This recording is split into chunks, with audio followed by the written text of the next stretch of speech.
चलिए, तो कल हम लोग नॉर्मल लॉस एबनॉर्मल लॉस देख रहे थे। याद है कुछ आपको? नॉर्मल लॉस एबनॉर्मल लॉस, उसको दो कॉलम बनाए थे ना, तो उसमें और अभी ऐड करना है अपने को। नॉर्मल लॉस हमने देखा था कि नॉर्मल लॉस होता है तो उससे कॉस्ट थोड़ी सी बढ़ती है, याद है ना? जो नॉर्मल लॉस होता है वो गुड यूनिट्स में हम ऐड करते हैं, तो नॉर्मल लॉस की वजह से कॉस्ट पर यूनिट थोड़ी सी बढ़ती है, वो लिख दीजिए। नॉर्मल लॉस के कॉलम में लिखिए नॉर्मल लॉस इज एडेड, और इट इज एडेड बोलो, ऊपर नॉर्मल लॉस लिखा ही है। It is added in the cost, it is added in the cost, so that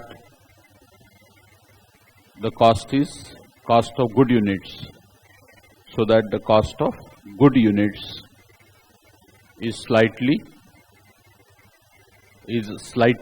inflated. Inflate होती है मतलब बढ़ती है। Cost of good units is slightly inflated, ठीक है? And recovered from the customer, and recovered from the customer, जिसको माल बेचते हो उससे वसूल करते हो। Recovered from the customer. उधर एबनॉर्मल लॉस में लिखिए abnormal loss is not added, abnormal loss is not added in the cost, abnormal loss is not added in the cost, it is borne by the owner. Borne by the owner मतलब उसको सहना पड़ता है। It is borne by the owner and therefore the cost per unit of the product remains unchange. Cost per unit of the product remains unchange. मतलब क्या हुआ कि यदि आपका एबनॉर्मल लॉस होता है, जैसे हमने बेस्ट एग्जांपल दिया, दूध वाले का आधा दूध गिर जाता है, तो क्या आप डबल भाव से लेने को तैयार है? जैसा वो 36 रुपए लीटर लिया था, आधा दूध गिर गया तो उसको 72 रुपए लीटर पड़ा ना, वो याद है क्या आपको? तो क्या आप 72 रुपए लीटर लेंगे उस दिन? नहीं लेंगे। क्यों लेंगे? बोले उसकी गलती हो, देखे, और वो इंसिस्ट करेगा तो बोलेंगे जान दे, आज नहीं होना, बाजू वाले से ले लेंगे। तो एक साइकिल वाले की साइकिल पलटी हो गई, दूध गिर गया, एबनॉर्मल लॉस हो गया। इसलिए हर जगह पे हर एक दूध वाले के साथ ऐसा नहीं होगा, तो वो उसको कॉस्ट हम ज्यादा नहीं देंगे। लेकिन नॉर्मल लॉस में क्या होता है? हर किसी का होता है 10% चिल्लर में बेचने में नुकसान हर किसी का होता है, तो हर कोई दूध वाला 10% से भाव बढ़ा के बेचता है, ठीक है? तो वो तो कोई प्रॉब्लम नहीं है। तो इसलिए हमने लिखा है कि नॉर्मल लॉस की वजह से गुड यूनिट्स जो बचते हैं, बचे यूनिट्स, इसकी कॉस्ट थोड़ी सी बढ़ती है, और एबनॉर्मल लॉस की वजह से कॉस्ट वही की वही रहती है। क्योंकि नॉर्मल लॉस जो भी होता है वो अनअवॉइडेबल है, नॉर्मल है, हमारे यहाँ भी होता है, हर किसी के यहाँ होता है, और इसके चलते हर कोई क्लास बढ़ा देता है, हम भी बढ़ा देते हैं और कस्टमर से वसूल कर लेते हैं। लेकिन एबनॉर्मल लॉस कभी कभी होता है, किसी किसी के यहाँ होता है, वो भी कभी कभी, इसलिए एबनॉर्मल लॉस होता है, वो अवॉइडेबल भी है, प्रॉपर केयर करेंगे तो अवॉइडेबल भी है। फिर भी हुआ तो जो ओनर है उसको भुगतान करना पड़ेगा, मतलब उसका खामिया, मतलब उसका जो लॉस होगा वो ओनर को भरना पड़ेगा, सहन करना पड़ेगा, मतलब कस्टमर की कॉस्ट में ऐड नहीं होगा। That is abnormal loss. समझ रहे ना? जैसे मान लो हमारे यहाँ इलेक्ट्रिसिटी का कोई प्रॉब्लम हो गया, या एमएससी ने इलेक्ट्रिसिटी के रेट डबल कर दिए, मान लो किसी कारण से एमएससी ने इलेक्ट्रिसिटी रेट डबल कर दिए, तो हमने आपको तो ऑलरेडी फीस बताई हुई है, अब हम फीस में बोलेंगे 2-2 हजार और ऐड करेंगे, हम सबको 2-2 हजार देना है, देंगे क्या? देंगे क्या? देंगे नहीं। क्या बोले, तो ठहरा है ना अपना, ऐसा उतना ही देंगे हम, बोलेंगे नहीं ऐसा? तो ये नेचुरल है, मतलब जो नॉर्मल प्रैक्टिसेस है, जो ह्यूमन बीइंग का नेचर है, उसके अनुसार ही हम प्रॉब्लम करते हैं। तो ये सारी चीजें नॉर्मल लॉस, एबनॉर्मल लॉस वगैरह, ये एक्सप्लेन करने के लिए एक प्रॉब्लम है, इलस्ट्रेशन है 2.22, और ये जो है एग्जाम में नहीं आएगा एज इट इज, बट ये कंसेप्ट के लिए प्रॉब्लम है। This is a conceptual problem. As it is, you won't get in exam this type of problem. But this is just to explain all possibilities of normal loss and abnormal loss. So let's do question number 222. 2.22. Item X was purchased 1000 unit. Purchase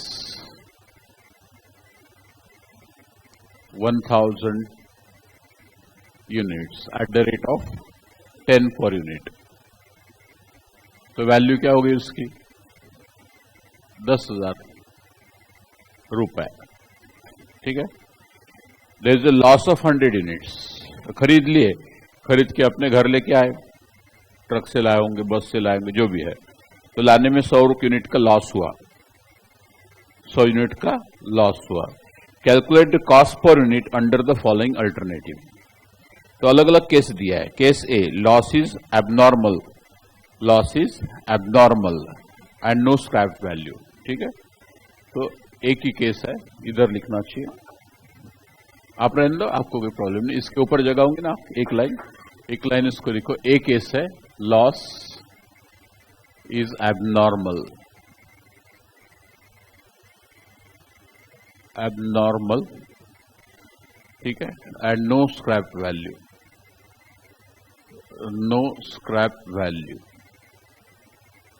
ठीक है. और फिर next line में ये case है. Case है मतलब क्या? इस सब प्रॉब्लम एक कि मान लो कि 100 यूनिट का लॉस होता है और वो जो लॉस है वो एबनॉर्मल है और उसकी स्क्रैप वैल्यू कुछ नहीं है, मतलब वो जो भंगार में बेच नहीं सकते, खराब हो गया. तो क्या होगा? तो यहां पे अपने अभी लिखेंगे आप परचेस प्राइस. परचेस प्राइस कितने हो गई? 1000 units at the rate of ₹10 equal to 10,000 rupees. ठीक है. फिर एबनॉर्मल लॉस है तो उतना माइनस करने का उसमें से, तो हम बोलेंगे less abnormal loss. Abnormal loss 100 units, 100 units. ठीक है. तो 100 यूनिट का लॉस हुआ तो रुपए में कितना लॉस हुआ? 1000 रुपए का. तो एट द रेट ऑफ 10, तो 1000 रुपए. तो बचे आपके पास 9000 रुपए और यूनिट्स बचे 900 यूनिट्स बचे ना. ठीक है. और देयरफॉर उसने क्या पूछा है? Calculate the cost per unit under the following alternative. तो कॉस्ट पर यूनिट निकालनी है. Therefore cost per unit is equal to 9000 divided by 900 is equal to ₹10 per unit. Answer simple है. अब देखिए हमने क्या लिखा है, वो जो अपन ने लिखा है उसमें क्या लिखा है? एबनॉर्मल लॉस की वजह से कॉस्ट बदलती नहीं. बराबर है. तो एबनॉर्मल लॉस है तो कॉस्ट पहले जो थी 10 रुपए वही रह गई, बदली नहीं. तो फिर ये जो नुकसान हुआ 1000 रुपए का, उसका क्या करेंगे? That will transfer to P and account और वो प्रोप्राइटर बियर करेगा. प्रोप्राइटर का नुकसान हुआ, दूध वाला दूध आधा गिरा देता है रास्ते पे, तो नुकसान उसका है. समझ रहे? तो this how we calculate cost per unit after abnormal loss. कोई डाउट है इसमें? इसमें जो भी 1000 रुपए का लॉस हुआ है वो हमने कॉस्ट में ऐड नहीं किया है. कॉस्ट 10 रुपए पर यूनिट था, 10 ही रुपए रह गया ना. हमने घटाया भी नहीं. घटाया भी नहीं मतलब क्या? 10 रुपए का 10 ही रुपए. लॉस घटाते तो गड़बड़ हो जाती थी. सिर्फ ये डायरेक्ट लॉस जो है that will be transfer to P and account. समझा इतना? कोई डाउट है तो बताओ.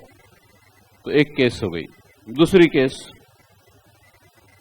लॉस एबनॉर्मल है और स्क्रैप वैल्यू 2 रुपए पर यूनिट है. तो यहाँ पे loss is abnormal and scrap value equal to ₹2 per unit. ठीक है. स्क्रैप वैल्यू मतलब क्या? कि जो भी यूनिट्स खराब हो गए हैं उसको हम कम भाव में बेच डालते हैं. कम भाव में बेच डालते हैं.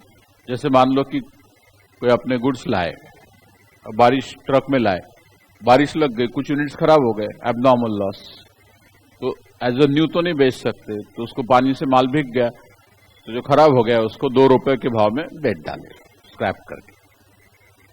ठीक है. तो तब क्या होगा? तो बात तो वही है कि एबनॉर्मल लॉस की वजह से कॉस्ट बदलेंगी नहीं। तो शुरुआत करते हैं। ये हो गया लिख के आपका। तो ये बी केस शुरू हो गई अभी। बी ये लिखना पड़ेगा आपको, B loss abnormal scrap value 2। फिर purchase 1000 unit at the rate of 10,000। फिर लेस एबनॉर्मल लॉस 1000 यूनिट, नुकसान तो आपका 10 रुपए के हिसाब से हुआ ना भैया, तो 1000। ठीक है, और ये सेम रहेगा पूरा एज इट इज, रिपीट करो उसको, पूरा एज इट इज रिपीट करो, पूरा एज इट इज रिपीट करो उसको।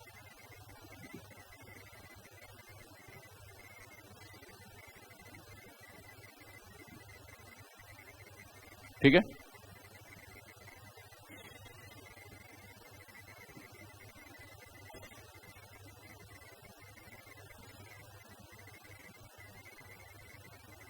फिर इसके बाद हम आपको जर्नल एंट्री के जरिए समझाते हैं क्या होता है, तो ज्यादा अच्छा समझेगा। जर्नल एंट्री वो आपको लिखना है, आपको भी लिखना है जर्नल एंट्री। पहले माल खरीदा था 1000 यूनिट 10 रुपए के भाव से। अब ये ध्यान रखो, हम लोगों को अकाउंटेंसी परचेसेस को डेबिट करने की आदत है ना, परचेस अकाउंट डेबिट। यहाँ परचेस अकाउंट डेबिट नहीं होता, मटेरियल खरीदते हैं तो स्टॉक बनता है ना, तो स्टॉक अकाउंट डेबिट होता है। ये समझ लेना, नहीं समझ रहे भैया? आपने परचेसेस क्या है, रियल, नॉमिनल, पर्सनल, नॉमिनल, बराबर है ना। अब आप नॉमिनल ने खर्चे, तो जैसे आपने माल खरीद लिया रॉ मटेरियल, तो ये तो आपको गोडाउन में पड़ा है ना, तो ये खर्चे कहां से हो गए? हो गए क्या खर्चे? नो, ये तो गुड्स है कि नहीं समझे? हाँ, जब वो प्रोडक्शन में इश्यू करेंगे तब वो प्रोडक्शन कॉस्ट के खर्चे होंगे। तो हम लोग क्या करते हैं, परचेस अकाउंट को नॉमिनल अकाउंट यानी परचेस में डेबिट नहीं करते। हम लोग जो भी रॉ मटेरियल खरीदते हैं उसको स्टोर्स लेजर कंट्रोल अकाउंट में डेबिट करते हैं, या स्टोर्स अकाउंट को डेबिट करते हैं, यानी स्टॉक अकाउंट को डेबिट करते हैं। डेबिट व्हाट कम्स इन, 11वीं में एक्चुअल में वैसे पहली बार आप वैसे ही पढ़े थे, जब भी माल खरीदा गुड्स अकाउंट डेबिट किए थे ना, वही है। तो स्टॉक अकाउंट डेबिट, परचेसेस से एक्सपेंस होते हैं कि नहीं मानते? मानते कि नहीं? तो ये एक्सपेंस होते हैं, तो एक्सपेंस तो हुए नहीं, सिर्फ माल खरीदा तो एक्सपेंस हो गए क्या? नहीं। तो फिर अकाउंट्स में ऐसा क्यों करते, वो बाद में बताएंगे, वही बताऊंगा मैं कि अकाउंट्स में करते हो गलत नहीं है, अकाउंट्स में जो करते हो गलत नहीं, लेकिन उनकी आदत है, वो जो भी माल खरीदा एक्सपेंस में डालते रहते हैं। और ईयर एंड में जो बचा, ईयर एंड में जो बचा उसको एक्सपेंसेस से माइनस कर देते। जैसे हर महीने में स्टॉक लाया खर्चा हुआ, लाया खर्चा हुआ, तो लाया बराबर ही खर्चा हुआ मान लेते हैं। लेकिन ईयर एंड में जब बचता है तो क्लोजिंग स्टॉक डेबिट करके परचेसेस को क्रेडिट करते हैं, ट्रेडिंग अकाउंट को क्रेडिट करते हैं। तो जो आखिरी ईयर में बचता है तो वो एडजस्टमेंट एक ही बार कर डालते, तो जो बचा एक्सपेंसेस में से माइनस कर दो बोले, तो एक्सपेंसेस नेट आ जाते हैं, स्टॉक भी बराबर बच जाता है। हम ऐसा नहीं करते, हम मतलब कॉस्टिंग में ऐसा नहीं होता। जब भी माल खरीदते हैं स्टॉक अकाउंट को डेबिट होता है, जब वो इश्यू होता है प्रोडक्शन के लिए तब वो प्रोडक्शन कॉस्ट को डेबिट होता है, तब एक्सपेंसेस मानते हैं। तो गोडाउन में जब तक पड़ा है तो इन्वेंट्री है, स्टॉक है, समझ रहे? तो ये थोड़ा सा फर्क है, और डिटेल में पढ़ेंगे हम जब अकाउंटिंग पढ़ेंगे, मतलब कॉस्ट अकाउंटिंग, उसके लिए अलग चैप्टर है। कॉस्टिंग का अकाउंटिंग कैसा करना उसके लिए अलग चैप्टर है, ठीक है। तो पहले तब तक के ध्यान रखिए। तो जर्नल एंट्री, पहले माल खरीदा तो stock account debit, stock account debit. कितने खरीदे? 1000 यूनिट इंटू 10 रुपए बरोबर 10,000। 2 क्रेडिट कहां होगा बोलो? क्रेडिट किसको? कैश बैंक या क्रेडिटर, कैश बैंक और क्रेडिटर जो भी है, तो आप कुछ भी लिख सकते हैं। ये 2 कैश ऑब्लिक बैंक, कैश में बैंक, बैंक ही आता आजकल, कैश लिखो ही मत, बैंक अकाउंट या फिर क्रेडिटर्स अकाउंट। उधार खरीदेंगे तो क्रेडिटर्स अकाउंट को क्रेडिट, डिपेंड करता है कि आपने उधार खरीदांगा तो क्रेडिटर्स को क्रेडिट, नगद खरीदांगा तो कैश या बैंक को क्रेडिट। सिंपल बात है, इतना समझा। अब क्या हुआ कि ये 10 यूनिट 10 रुपए के भाव से 100 यूनिट का हमारा नुकसान हुआ, नुकसान हुआ ना, तो नुकसान हुआ तो ऑल लॉसेस आर डेबिटेड, तो abnormal loss account debit, abnormal loss account debit 100 unit into 10 रुपए बरोबर 1000 और to stock account credit, stock account credit 1000, क्योंकि हमारी स्टॉक की वैल्यू कम हो गई ना, उतनी लॉस होगा, क्रेडिट व्हाट गोज आउट, तो जितना लॉस हुआ वो 1000 रुपए डेबिट और स्टॉक कम हो गया। तो पहले डेबिट था 10,000, स्टॉक अकाउंट रियल अकाउंट है, इसमें कोई डेबिट बैलेंस रहता है, तो पहले डेबिट था 10,000, उसमें से 1000 क्रेडिट हो गया तो 9000 बचा स्टॉक, ये 9000 का स्टॉक बचा। अब 9000 का स्टॉक बचा, यूनिट्स कितने हैं 900 बचे, तो इसलिए 9000 डिवाइड बाय 900 करके 10 रुपये पर यूनिट आया।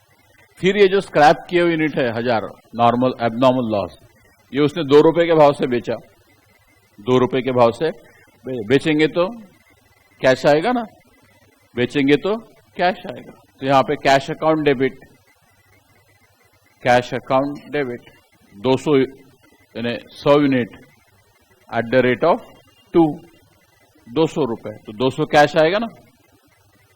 अब क्या करेंगे, इसको क्रेडिट कहां करेंगे, कहां पे, एबनॉर्मल लॉस में, क्योंकि उतना नुकसान कम हो गया अपना, और जो नुकसान तो हुआ 1000 का, लेकिन उसमें से थोड़ी सी राहत ऐसी मिली कि वो भंगार में बेच के 200 रुपए तो मिले, तो abnormal loss credit, abnormal loss credit हो गया 200 रुपए।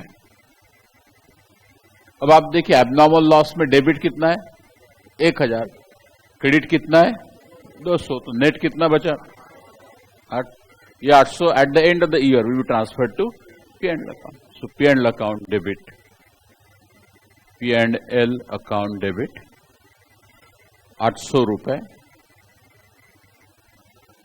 800 to abnormal loss account, abnormal loss account 800 रुपए। इस तरह से एबनॉर्मल अकाउंट बंद हो जाएगा। देखो डेबिट 1000, क्रेडिट 200 और क्रेडिट 800, अकाउंट क्लोज, स्टॉक 900 बचा, 9000 का बचा, बरोबर है। तो this how entries are made. समझा है क्या आपको?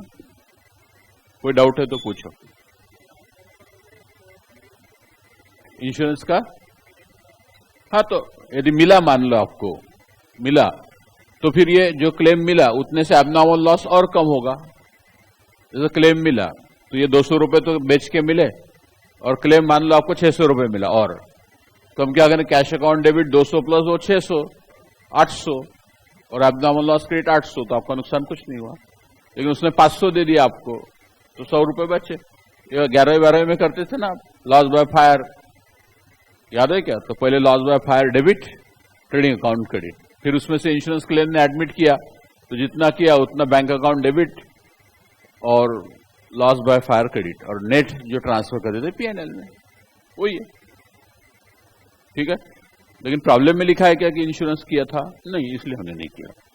जो प्रॉब्लम में होगा वो करूंगा ना मैं। जो प्रॉब्लम वाला बोलेंगे इंश्योरेंस था भैया हमारा, इंश्योरेंस 500 रुपए रिकवर हो गए, 500 रिकवर हो गए, तो हम ये कैश अकाउंट 200 प्लस 500 700 करेंगे, और इधर क्रेडिट 700। ठीक है, और फिर जो बचेगा बैलेंस एबनॉर्मल लॉस में वो ट्रांसफर टू पेड अकाउंट करेंगे, सीधी बात। तो टेक्निक वही है, बाकी कुछ समझा क्या? देखो आपको समझा है? कोई भी डाउट है तो पूछो। ये तो अकाउंटेंसी है पूरा। जेई मतलब क्या? Journal entries. Accounting is never done without journal entries, it is never with एडलेस, it is always with journal entry. हो गया? कोई डाउट है? फिर नेक्स्ट सी पार्ट, डाउट है तो पूछ लेने का भैया। लॉस इज नॉर्मल बोल रहा है अभी सी पार्ट में, loss is normal and scrap value nil, scrap value 0। अब मान लो कि वो लॉस नॉर्मल है, मान लो कि वो लॉस नॉर्मल है, तो फिर कैसा करते? पहले लिखेंगे परचेस प्राइस इतना इतना इतना,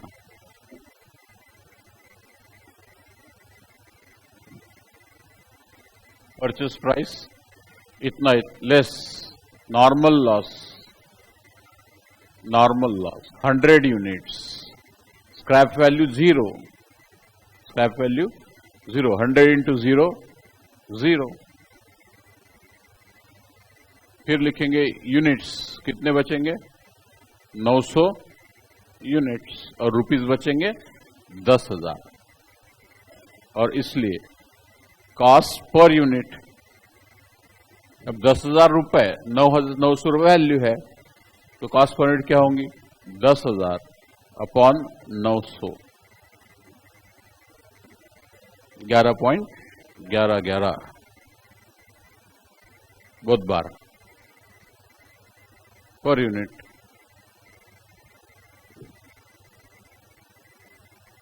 $11.1111 पर यूनिट। समझा इतना कि नहीं समझा? अब ये प्रेजेंटेशन इसका ऐसा होना नॉर्मल लॉस का, बट एक्चुअल लॉजिक क्या है वो बताता हूं मैं। एक्चुअल लॉजिक उसका ऐसा है कि 100 units at the rate of 10, इतना तो नॉर्मल लॉस हुआ है। 1000 रुपए तो गए ना आपके काम से, इतना तो नॉर्मल लॉस हुआ ही है, लॉस तो हुआ ही है, नॉर्मल है। अब क्योंकि वो नॉर्मल है इसलिए गुड यूनिट्स पे इक्वली डाल देना है। तो गुड यूनिट्स कितने बचे आपके पास?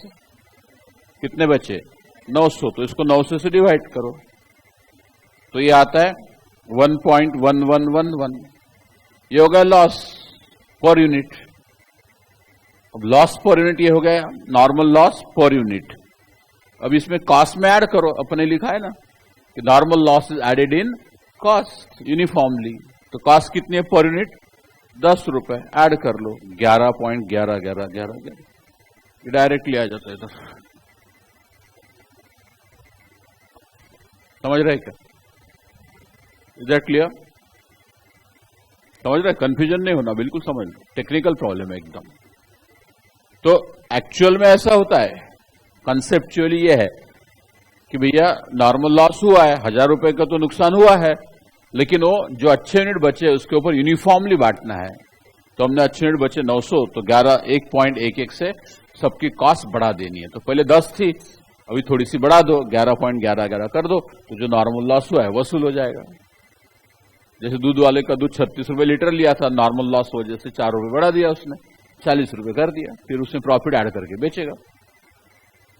समझ रहा है कि कंफ्यूजन है? लोग ऐसे फालतू सवाल पूछते कि ये एबनॉर्मल लॉस में 10 रुपए से लिया था, अब 0 लिया। अभी भाई वो एबनॉर्मल लॉस था, नॉर्मल, दोनों का करने का तरीका अलग है ना। आपको ये देखना एबनॉर्मल लॉस से कॉस्ट बदलनी नहीं है और नॉर्मल लॉस से कॉस्ट थोड़ी सी बढ़नी है। फिर वो कैसा करते हैं आपके ऊपर है। ऐसा करो, एग्जामिनर को समझेगा नहीं, ये टेक्निकली करेक्ट है, लेकिन एग्जामिनर को समझेगा नहीं, उसको इसकी आदत है, इसलिए मुझे ऐसा बताना पड़ता। समझ रहे क्या? Is that clear? फिर आगे कोई डाउट? अब जर्नल एंट्री का सवाल। जर्नल एंट्री ये तो होगी, stock account debit to bank account credit होगी ना। अब एबनॉर्मल लॉस तो हुआ ही नहीं, फिर क्या लिखेंगे? नॉर्मल लॉस डेबिट लिखेंगे क्या? लिखेंगे क्या? नहीं। क्यों नहीं लिखेंगे? कि पहले वैल्यू कितनी थी? 10,000। अब वैल्यू कितनी है? 10,000। कैसे? क्या 11.1111 को आप 900 यूनिट से मल्टीप्लाई करो, 10,000 आता कि नहीं देखो। अपने वैल्यू अभी क्या बताई? 11.1111, उसको 900 से मल्टीप्लाई करो बचे यूनिट से, तो बराबर 10,000 आता कि नहीं? तो जो वैल्यू में चेंज नहीं हुआ तो जर्नल एंट्री काहे की खाक के मारेंगे आप?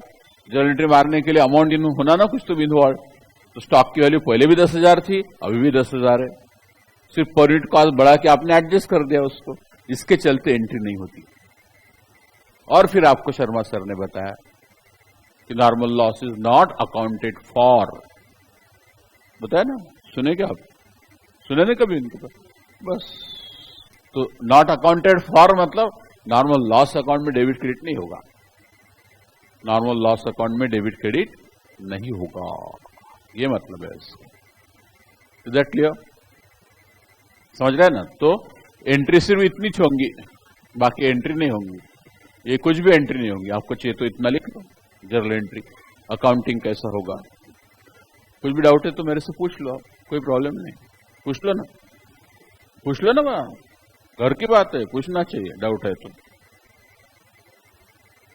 ठीक, एक इतनी सी एंट्री होंगी, कोई नॉर्मल लॉस में डेबिट क्रेडिट नहीं होगा। क्यों नहीं होगा?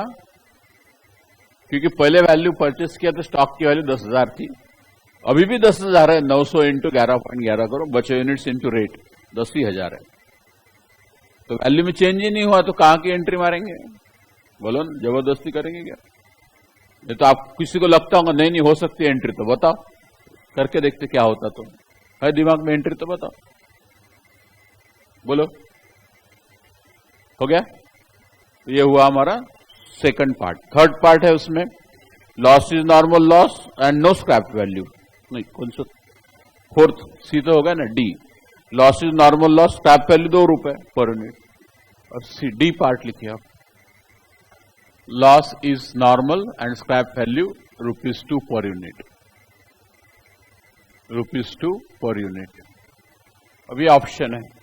अब इसमें क्या होगा देखिए, परचेस प्राइस 1010 रुपए के भाव से 10,000, फिर less normal loss 100 unit, scrap value अभी 0 नहीं, अभी क्या है 2 रुपए है, स्क्रैप वैल्यू 2 रुपए है। तो 2 × 100 कितना हुआ 200, तो बचे कितने 9,800। तो कॉस्ट पर यूनिट होगी 9,800 डिवाइडेड बाय 900।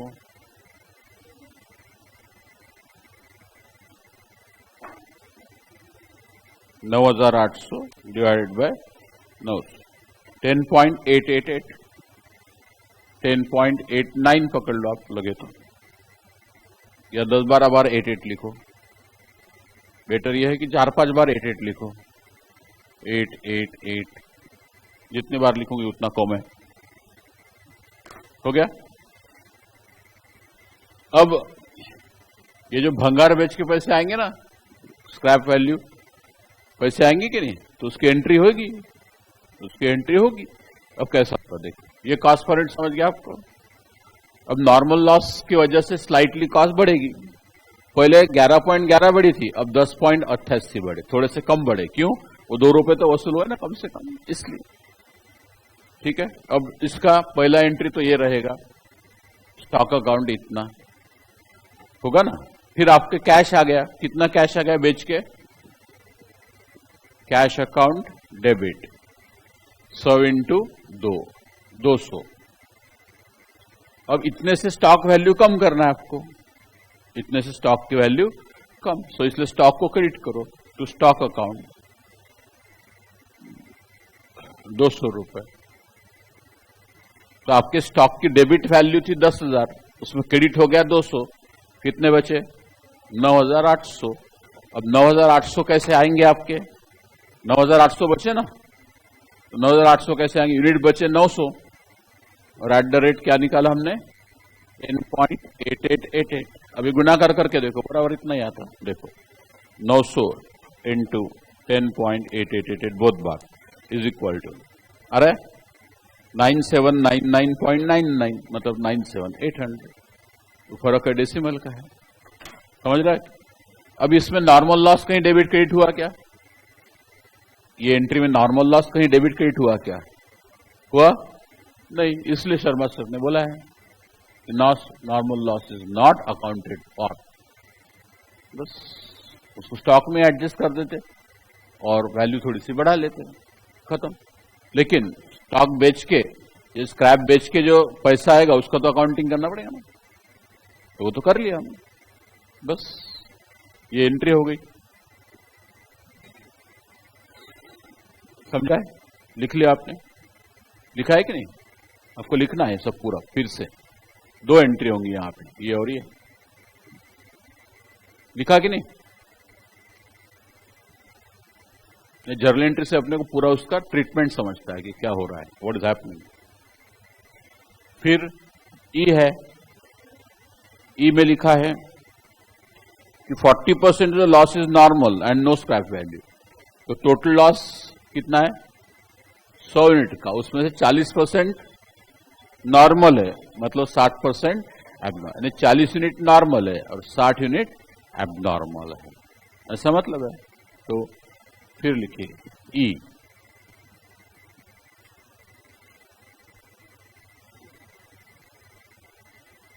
अब ई में लिखेंगे हम, दोनों है इसमें, abnormal loss, abnormal loss 60 units, comma normal loss 40 units, normal loss 40 units. कैसे निकाला समझा ना, टोटल लॉस 100 यूनिट्स है, उसका 60% एबनॉर्मल है बोलता है वो, और 40% नॉर्मल है बोलता है। तो 100 का 60% कैलकुलेटर से करो, 60 आएगा, आएगा ना। फिर scrap value nil, scrap value 0, scrap value 0। अब कैसा करते देखिए, दोनों है, मतलब कभी सिर्फ नॉर्मल रहेगा, कभी सिर्फ एबनॉर्मल, कभी एबनॉर्मल नॉर्मल, दोनों हो सकता है ना भैया, दोनों हो सकते हैं। कि जैसे दूध देता है तो उसकी वो साइकिल पलटी होकर एबनॉर्मल लॉस हुआ, और जो दूध बांट रहा है उसमें थोड़ा थोड़ा ज्यादा तो जा ही रहा, तो नॉर्मल भी हो रहा है, एबनॉर्मल भी हो रहा है। तो इसलिए ये भी सिचुएशन देख लो। तो पहला लिखिए, purchase price at 1000,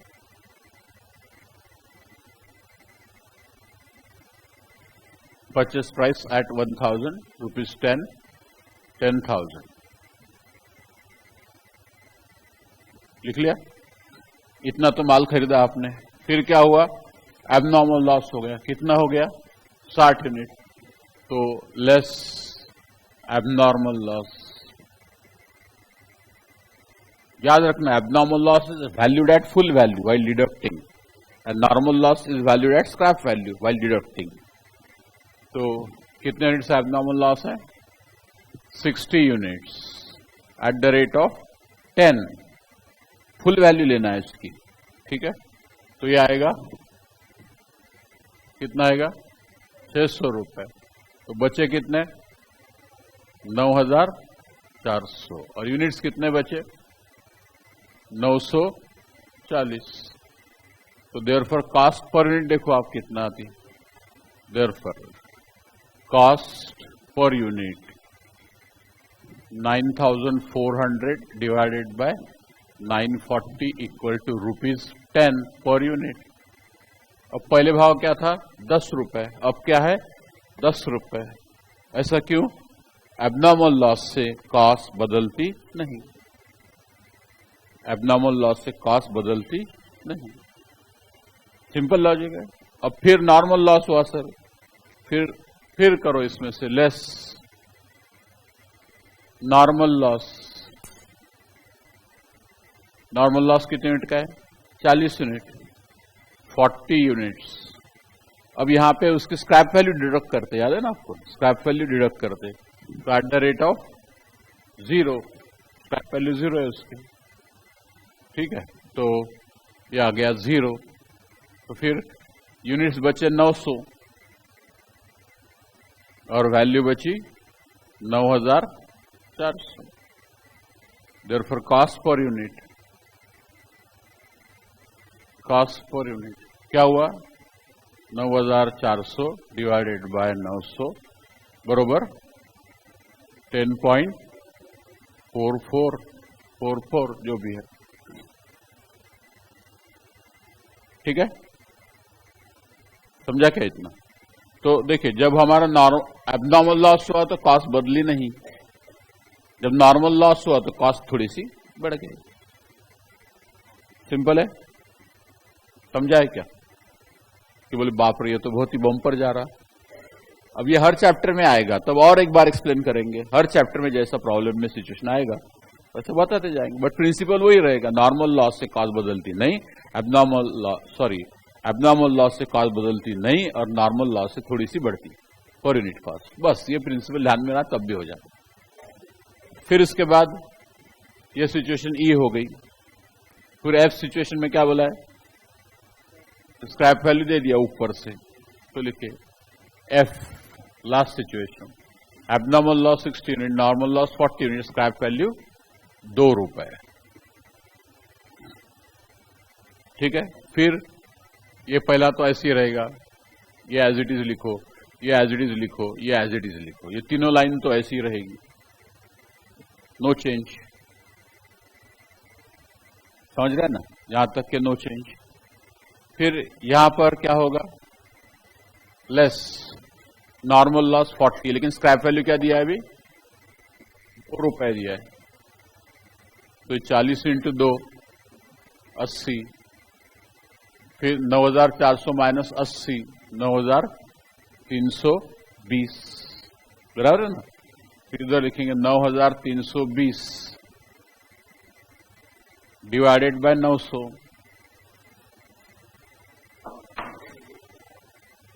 9320 divided by 900, 10.355, 10.3555 rupees per unit, rupees per unit हो गया। तो ये आपको समझ गया बराबर कैसे करना। ध्यान रखना है कि एबनॉर्मल लॉस में कभी भी उसके स्क्रैप वैल्यू हो का ना हो, एबनॉर्मल लॉस घटाते समय फुल वैल्यू घटानी है और नॉर्मल लॉस में स्क्रैप वैल्यू घटानी है। बस इतना आदमी रखा तो हटेगा।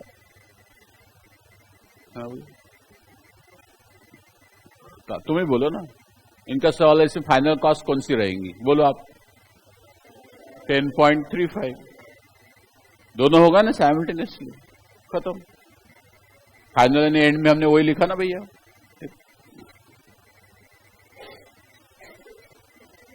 This with the final cost. ये तो बीच में कि हमने इसलिए निकाले कि आपको पता करने के लिए कि भैया कॉस्ट बदलती नहीं।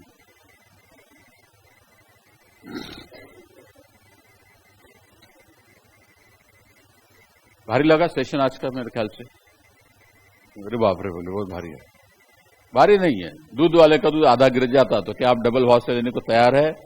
नहीं, बस उतना ही है।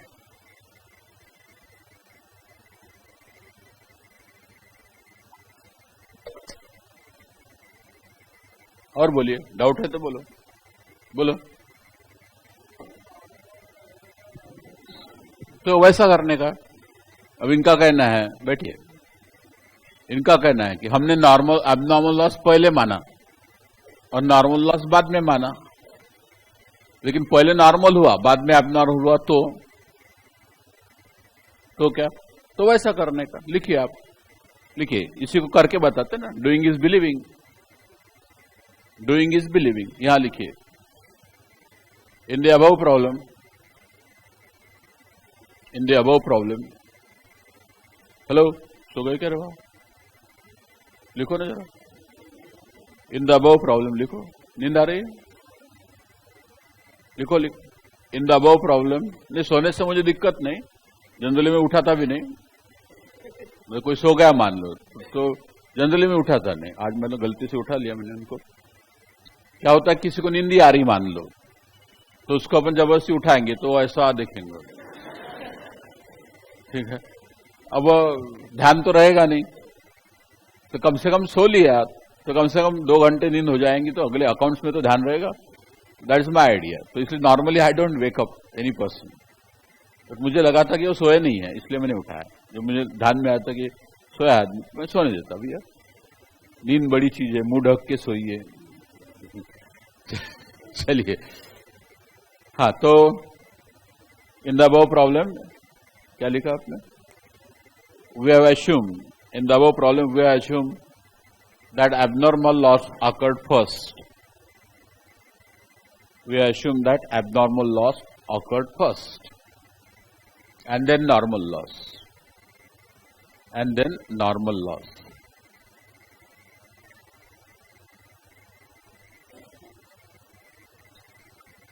ठीक है। If it is vice versa नहीं समझते ना, उल्टा, मतलब पहले नॉर्मल और बाद में abnormal. If it is vice versa, solution will be as under, solution will be as under, ठीक है। Solution will be as under. कैसे होगा देखो, परचेस प्राइस 1010, ये तो होगा ही, पहला तो होगा ही। फिर लेस नॉर्मल लॉस करेंगे हम, लेस नॉर्मल लॉस कितने यूनिट्स का है? 40 यूनिट का है। और नॉर्मल लॉस में हम कितना घटाते हैं? स्क्रैप वैल्यू घटाते हैं, तो 2 रुपए के हिसाब से घटेगा, तो 40 दूनी 80 घटेगा, ठीक है। तो ये आ गया 9000, कितना? 9800 नहीं, 920। तो cost per unit 9920 divided by 940, 960 printing error,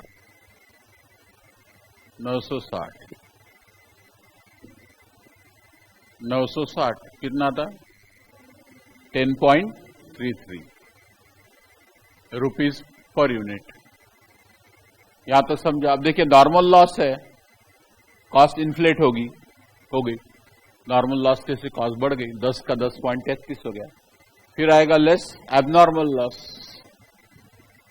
less abnormal loss कितना है? 60 unit at the rate of, इसको फुल वैल्यू लेते हैं अपन। फुल वैल्यू कितनी है? 10.33 है। अभी उसकी वैल्यू बढ़ गई ना, उसकी नॉर्मल लॉस कैसे वैल्यू बढ़ गई, तो 10.33 लेना पड़ेगा आपको। 10.33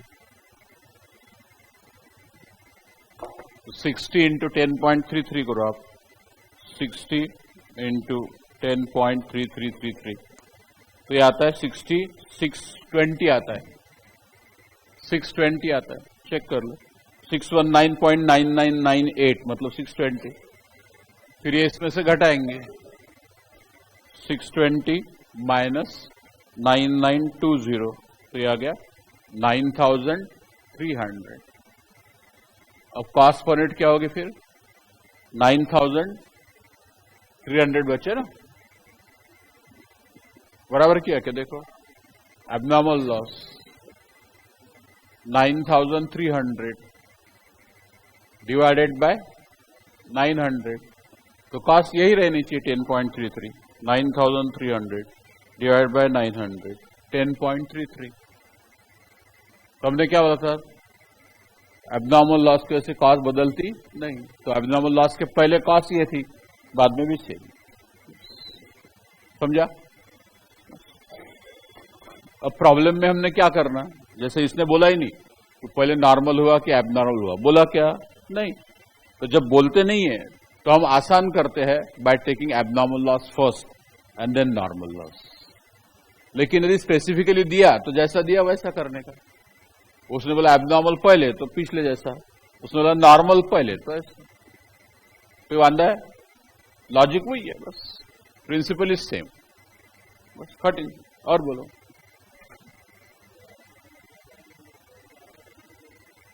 एबनॉर्मल लॉस में स्क्रैप वैल्यू नहीं लेंगे,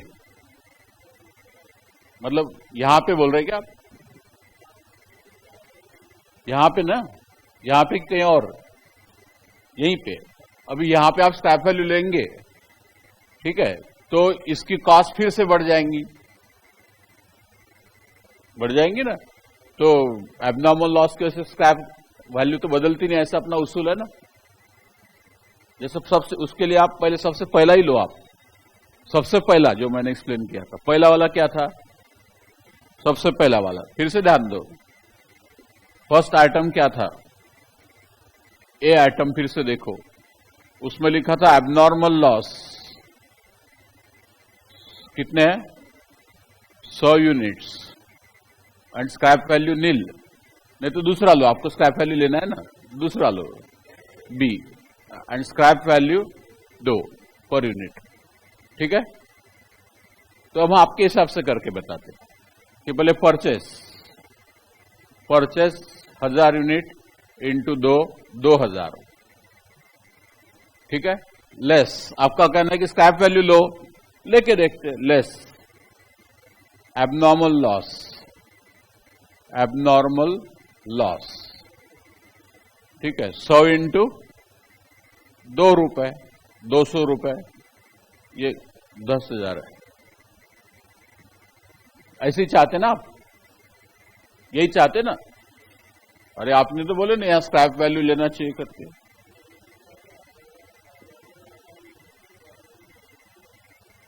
मिलेंगे ना, क्यों नहीं मिलेंगे? लेकिन यहां पे नहीं मिलेंगे, यहां तो ऐसे ही करना है।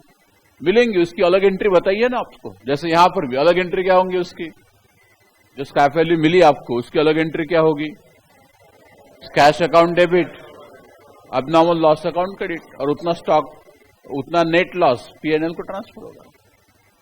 बस ठीक, उतना ही था ना। चलो ठीक, मेरे को लगा कि आपको यह चाहिए कि यहां पे स्क्रैप वैल्यू लेना चाहिए, जैसे यहां पे लेते वो नहीं डाउट आप। तो ये मैंने आपको बताया नहीं कि अंडरस्टूड है कि पहले प्रॉब्लम मैंने पहले दूसरे सब प्रॉब्लम मैंने पूरे जर्नल एंट्री बताई थी। आप चाहे तो इसमें पूरी जर्नल एंट्री बताता हूं मैं, ताकि आपको क्लियर होगा। चलो पूरी जर्नल एंट्री बताता हूं कि क्या क्या एंट्रीज होंगी। लिख भी लो, फिर जब पूछ रहे तो लिखना भी पड़ेगा ना आपको, सिर्फ मेरे को तकलीफ देने से थोड़ी होगा, आपको भी थोड़ी तकलीफ लेनी पड़ेगी। पहला एंट्री क्या होगा? परचेस का। क्या होता है? Stock account debit. Stock account debit जेई कितने से होगा बोलिए? 10,000, मतलब 1,000 इंटू 10 रुपए बरोबर 10,000 टू क्रेडिटर्स कैश बैंक जो भी है, क्रेडिटर्स 10,000। ये पहली एंट्री हो गई सर, इसमें कोई डाउट है? नहीं। अब इसके हिसाब से करना है मुझे, इसके हिसाब से, ठीक है। अब इसके हिसाब से करूंगा तो ये 80 रुपए जो है ये कैश मेरे को आएगा ना, वापस कैश आएगा। और वो मैं कहां करूंगा? क्रेडिट, स्टॉक को क्रेडिट करूंगा, ठीक है। तो cash account debit, cash account debit 80 rupees. 80 कैसा है? 40 यूनिट स्क्रैप है 2 रुपए के भाव से, तो ये आ गए 80 रुपीज। और क्रेडिट किसको करेगा? स्टॉक अकाउंट को 80 रुपीज। Do agree? समझाए? फिर उसके बाद एबनॉर्मल लॉस के लिए क्या एंट्री होती है? Abnormal loss account debit. Abnormal loss account debit full value, कितने वैल्यू है? 60 इंटू 10.33, ये है ना 620। क्रेडिट किसको करेंगे? स्टॉक अकाउंट को 620, बराबर है। फिर उसके भी 60 यूनिट बेच के पैसे आएंगे ना, उसके भी 60 यूनिट बेच के पैसे आएंगे। 60 यूनिट भाई नॉर्मल हो के एबनॉर्मल दोनों स्क्रैप है, स्क्रैप बेच देते हैं 2 रुपए के भाव से, तो स्क्रैप 60 रुपए बेचेंगे। तो नेक्स्ट एंट्री होंगी आपकी, क्या होंगी? Cash account debit 60 into 2 120 to क्या होगा? Abnormal loss, abnormal loss 120। अब एबनॉर्मल लॉस में डेबिट क्रेडिट कितना है? देखो, डेबिट 640, क्रेडिट 120, नेट बचा बैलेंस 500। तो वो 500 कहां जाएगा? P and L account. तो P and L account debit 500 to abnormal loss credit, abnormal loss credit 500। अब देखिए इधर देखिए, एबनॉर्मल लॉस को डेबिट हुआ 620 और क्रेडिट हुआ 120 और 500, यानी एबनॉर्मल लॉस अकाउंट खत्म हो गया। यदि अकाउंट बना के देखेंगे तो ठीक है। फिर स्टॉक अकाउंट का हिसाब करो कैलकुलेटर लेके। स्टॉक अकाउंट में डेबिट है 10,000, तो 10,000 ले लीजिए। देन स्टॉक अकाउंट को क्रेडिट है 80 रुपए, तो 80 रुपए माइनस होंगे ना, -80। फिर उसके बाद स्टॉक अकाउंट को फिर से क्रेडिट है 620, तो -620 9,300 आ गया। फिर इधर स्टॉक अकाउंट है क्या? कुछ नहीं। अच्छा, यूनिट्स आपके पास 900 बचे, क्योंकि 1000 में से 100 का लॉस हुआ। वैल्यू है 9,300 डिवाइडेड बाय 900 यूनिट ही बचे ना, क्योंकि टोटल 60 और 40 900 का लॉस हो गया, तो डिवाइडेड बाय बचे यूनिट 900, वैल्यू आ गई 10.33, बराबर है। तो अकाउंट से भी बराबर आता है कि नहीं? समझा? तो ये जर्नल एंट्री पूरा उसका डिसेक्शन हो गया कि इस तरह से जर्नल एंट्री होती है। अब आपका जो सवाल था कि नॉर्मल लॉस की स्क्रैप वैल्यू मिलेंगे कि नहीं? मिलेंगे ना भाई, ये कैश तो मिलेंगे ना। ये 60 इंटू 2 120, ठीक है। कुछ और जो पूछेंगे उतना डिटेल में बताता हूं मैं, कोई प्रॉब्लम नहीं मेरे को। You ask, I will tell. हाँ बोलो, क्यों करते? ये तो पहले क्वेश्चन, तीसरे क्वेश्चन में पूछना चाहिए आपने। पूरी वैल्यू पे करेंगे रिकॉर्ड, मतलब कहां पे रिकॉर्ड? यहां पे ना, हाँ तो पूरे से करो ना, तो कॉस्ट पर यूनिट सेम रहेंगी तुम्हारी। यहां यदि हम 40 × 10 रुपए करेंगे तो 40 × 10 कितने हो गए? 400। 10,000 में से 400 माइनस करो, कैलकुलेटर से करो, 9,600। 9,600 को 960 से डिवाइड करो, 10 रुपए। तो नॉर्मल लॉस के बाद तो स्क्रैप वैल्यू उसकी कॉस्ट बढ़ती है, पता है ना अपने को, तो नहीं बढ़ी ना आपके इसमें। इसलिए हमारा उसूल पहले लिखा हमने कि नॉर्मल लॉस की वजह से स्क्रैप वैल्यू बढ़नी चाहिए। कि दूध वाले का थोड़ा थोड़ा दूध रास्ते में गिरता है, थोड़ा थोड़ा, ज्यादा नहीं, और वो देते समय जो कम ज्यादा जाता है, बच्चों को थोड़ा कटोरी में दूध देता है, वो नॉर्मल है, तो उसकी वसूली तो आप ही से होगी। मतलब नॉर्मल लॉस जो है कॉस्ट में ऐड होंगी, ऐड करते। पेट्रोल पंप वाले का पेट्रोल है, उसका कुछ परसेंटेज का जो पेट्रोल है वो रोज वेस्ट होता है, कुछ परसेंटेज पेट्रोल जो है उसका इवापोरेट होता है ना, तो वो इवापोरेंट के लॉसेस किससे लेंगे? वो आप ही से लेंगे। तो जो प्राइस जो अपने को देते हैं वो सब एडजस्टेड प्राइस रहती है। मतलब रिफाइनरी में जहां पे पेट्रोल बनता है वहां से जब निकलता है तो आपके गाड़ी में डलने तक के, यानी रिफाइनरी से आएगा इनका ये खापरी के डेपो में, फिर डेपो में से फिर टैंक में भरेगा, टैंकर में से आपके अंडरग्राउंड टैंक में, और अंडरग्राउंड टैंक से जब पाइप से आपके वो इसमें डालते हैं, स्कूटर में, कार में, तो वहां तक के जितने लॉसेस होते हैं वो और नॉर्मल है, तो सारी की कॉस्ट आपके इसमें ऐड की रहती है। नहीं तो कौन वसूल करेंगे उसको? कैसे वसूल करेंगे? और ये सभी पेट्रोल पंप के साथ होगा, सभी ऑयल कंपनी के साथ होगा, पेट्रोल कंपनी के साथ होगा। जैसे सब कुछ, सब लोग ऐसे ही करेंगे कि नहीं करेंगे?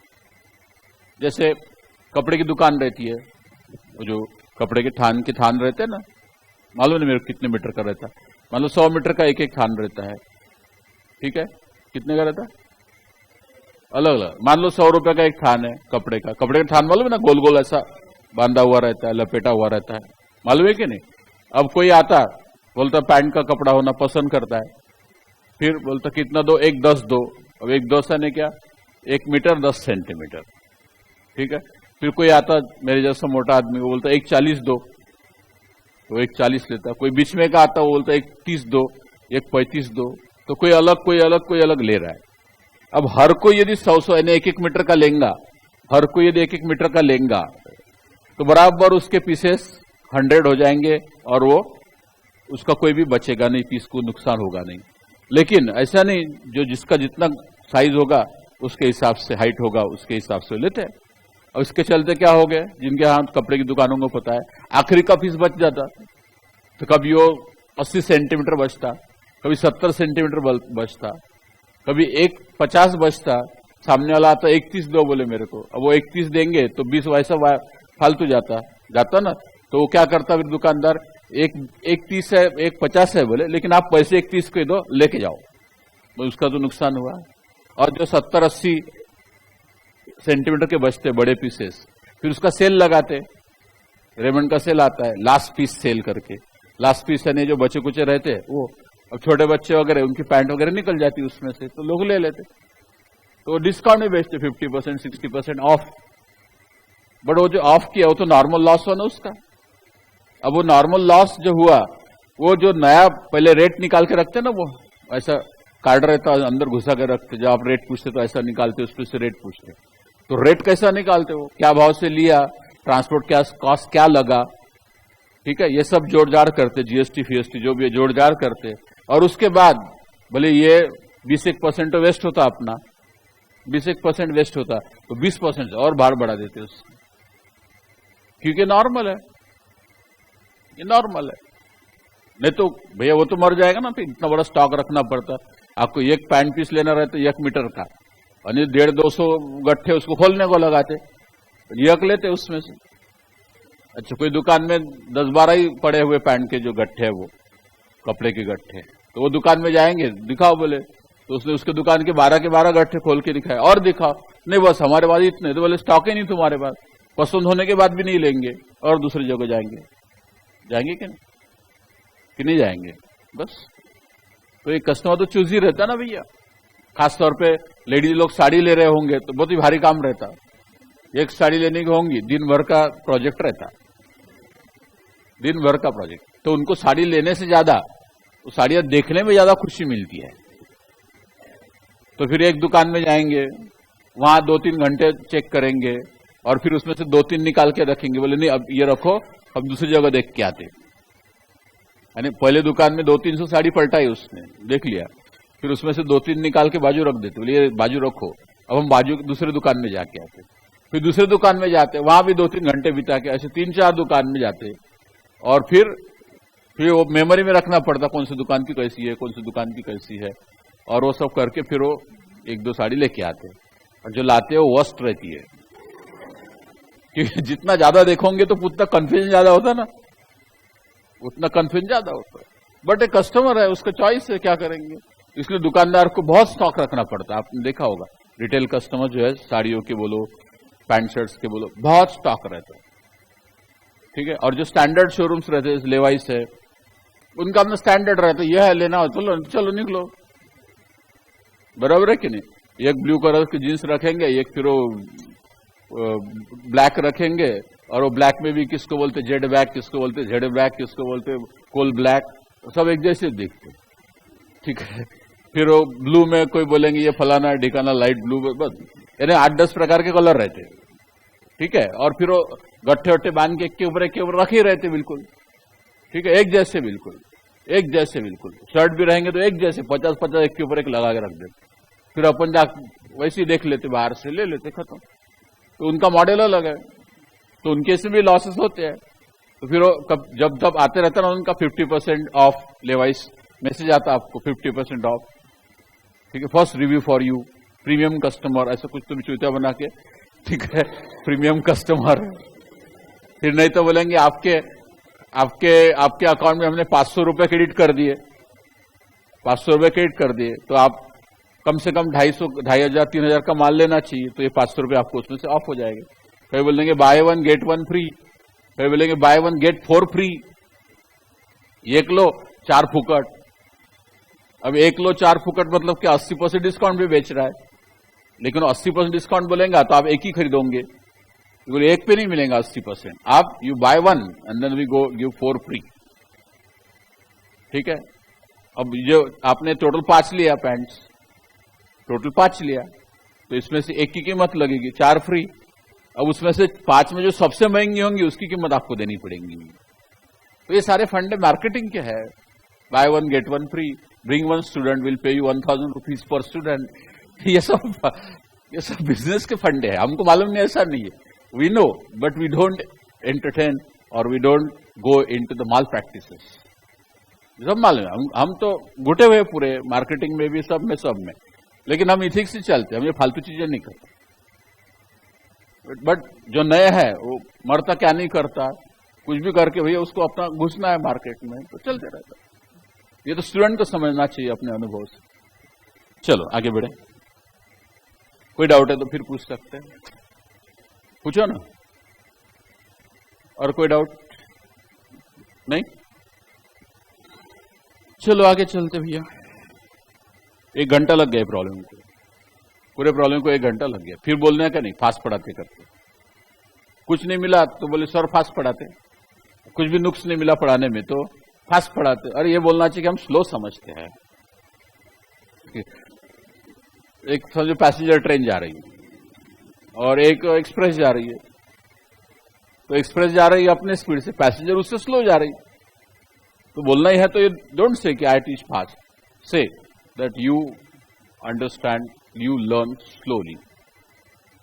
तो फिर बोले हमारा स्पीड एडजस्ट करो, तो ये कम से कम स्पीड है। आप देखो आप कितने आवर्स हमने, ये क्लास चैप्टर खत्म हो जाएगा तो मैं आपको बताऊंगा टोटल कितने क्लॉक आवर्स हमने लगाए। आज तक की बात करेंगे तो आज अपने को 9 दिन हो गए होंगे, 10 दिन हो गए, 9 या 10 बाद में हिसाब करो, तो 9 बोले तो 18 घंटे हो गए, और 18 घंटे में अपन ने हार्डली 25-30 प्रॉब्लम किए।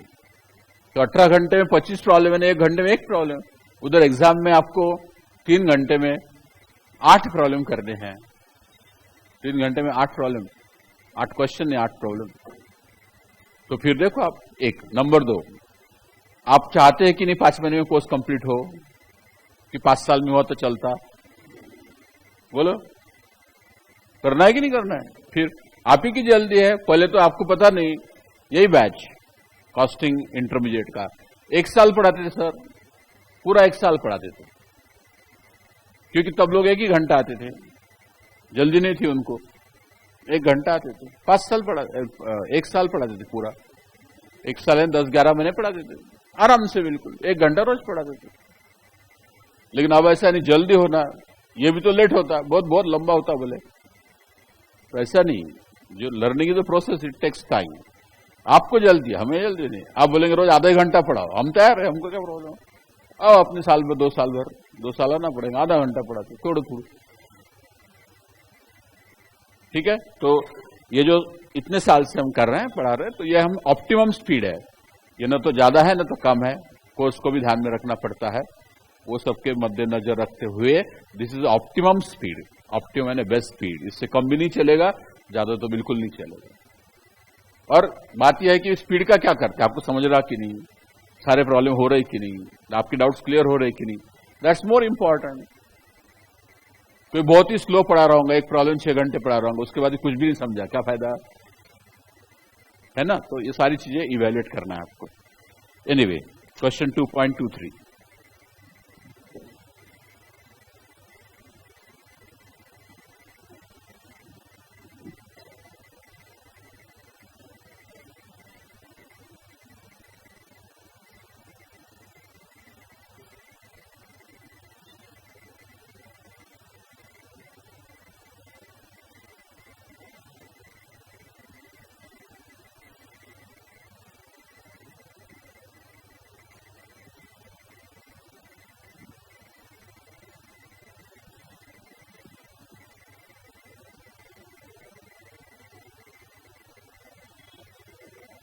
हेलो, बातें बंद करो।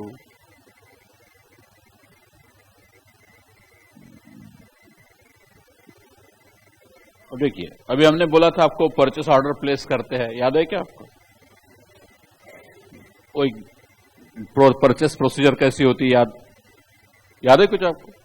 टेंडर नोटिस निकालते हैं, सप्लायर कोटेशन देते हैं, उसमें से लोएस्ट सिलेक्ट करते हैं, फिर परचेस ऑर्डर प्लेस करते हैं, फिर परचेस ऑर्डर प्लेस करने के बाद माल आता है, माल आने के बाद, गुड्स आने के बाद वो पार्सल जो आएंगे उनके बड़े बड़े खोखे जो भी होगा वो खोलते हैं, और वो खोलते समय सप्लायर का एक आदमी रहेगा, फिर उसके बाद एक हमारा स्टोर कीपर रहेगा, एक हमारा टेक्निकल आदमी रहेगा, प्रोडक्ट इंजीनियर, प्रोडक्शन वाला वगैरह, और वो सबके सामने खोलते, क्वालिटी कंट्रोल डिपार्टमेंट का एक रहेगा, और वो खोल के गिनते हैं उसको कि बिल में लिखा 1000 यूनिट, एक्चुअल 1000 आए कि नहीं, देखना चाहिए कि नहीं देखना चाहिए, कि नहीं देखना चाहिए।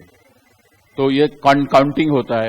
फिर क्वालिटी कंट्रोल वाला जो हमने ऑर्डर दिया है उसके स्पेसिफिकेशन के अनुसार है कि नहीं वो देखता है, क्वालिटी देखता है, ठीक है। फिर वो टेक्निकल आदमी वो भी कुछ देख लेता है, टेक्निकली माल करेक्ट है कि नहीं, और उसके बाद एक फॉर्म बनता है, उसको बोलते हैं गुड्स रिसीट नोट। क्या बोलते हैं? Goods receipt note, GRN। They are pre numbered notes, ठीक है। फॉर्म्स रहता है, एक प्रकार का फॉर्म, और फिर उस फॉर्म में लिख देते हैं कि परचेस ऑर्डर नंबर क्या है, सप्लायर का नाम क्या है, क्वांटिटी क्या सप्लाई किए, उसका डिस्क्रिप्शन क्या है, कितनी क्वांटिटी मिली, कितना रेट है, कितना अमाउंट है, और जितना मिला उसके हिसाब से स्टोर कीपर सर्टिफाई करेगा, क्वालिटी कंट्रोल वाला क्वालिटी के लिए सर्टिफाई करेगा, और इसकी 4-5 कॉपी बनेंगी, ठीक है। और वो जो कॉपीज जो है वो उसमें से एक कॉपी स्टोर कीपर रखेगा ओरिजिनल, और एक copy, second copy cost accountant को जाएगा अकाउंटिंग करने के लिए, और एक कॉपी जो है परचेस डिपार्टमेंट को जाएगा फॉर इंफॉर्मेशन, एक कॉपी प्रोडक्शन डिपार्टमेंट को जाएगा फॉर इंफॉर्मेशन, ठीक है। तो ऐसा बनता है। फिर वो गुड्स आने के बाद उसका वैल्यूएशन होता है कि उसकी मटेरियल कॉस्ट क्या है, फिर उसके बाद उसके ऊपर लोडिंग चार्जेस, ट्रक पे चढ़ाने का कितना लगा, फिर ट्रक का भाड़ा कितना लगा, फिर ट्रांजिट इंश्योरेंस कितना लगा। ट्रांजिट इंश्योरेंस मतलब बम्बई से माल लिया मान लो तो बम्बई से नागपुर तक आने का इंश्योरेंस, उसको बोलते transit insurance. Transit insurance add करना पड़ेगा।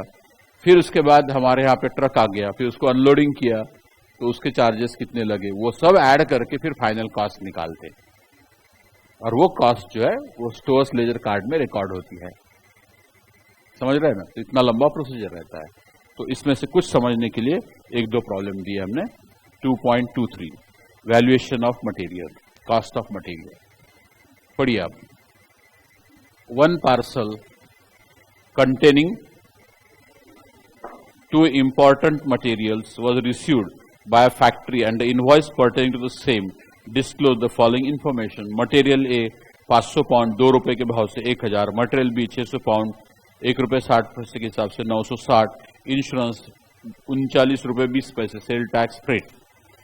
Due to mishandling in a factory stores, a loss of 10 units of material A and 6 units of material B was noted. What rate would you adopt for issuing these vital components to the job and also give your change rate if the provision of 10% is kept for probable obsolescence? तो पहले तो आपको due to mishandling the factory, तो पहले तो आपने what rate would you adopt for issuing vital component, तो issue rate निकालना है। तो जो पूछा उसका स्टेटमेंट। कुछ लोग बोलते हैं हमें प्रॉब्लम ही नहीं समझता क्या करना है, वो तो लिखा रहता क्या करना है क्वेश्चन मार्क के साथ। क्या लिखा है? What rate would you adopt for issuing the vital components to the job. तो जो इश्यू रेट क्या होगा, मतलब कॉस्ट क्या होगी उसकी, तो लिखिए statement of issue rate, statement of issue rate.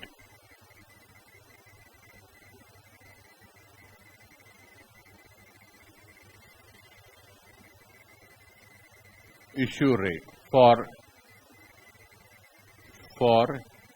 components A and B। components की मटेरियल है, components A and B दो अलग अलग प्रकार के कंपोनेंट है।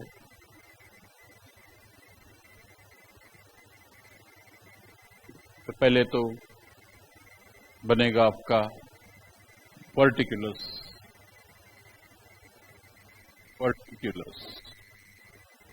फिर बनेगा टोटल कॉस्ट रुपीज में, फिर बनेगा basis of distribution, basis of distribution,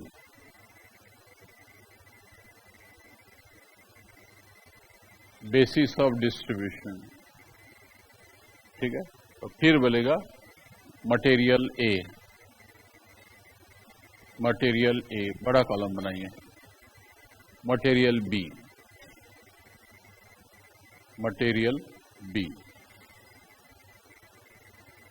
rupees, इस तरह से टेबल बनाया। फिर बोलेंगे ये कैसा क्या समझेंगे हमको, जितनी ज्यादा प्रॉब्लम प्रैक्टिस करेंगे वैसा अपने आप आएगा, नहीं तो नहीं आएगा। सिर्फ देख देख के लिखेंगे, दैट इज नॉट स्टडीज। जो प्रॉब्लम मैं यहाँ कर रहा हूँ घर जाके एक एक दो बार करके देखना चाहिए, ताकि आपकी भी आदत बन जाएंगी।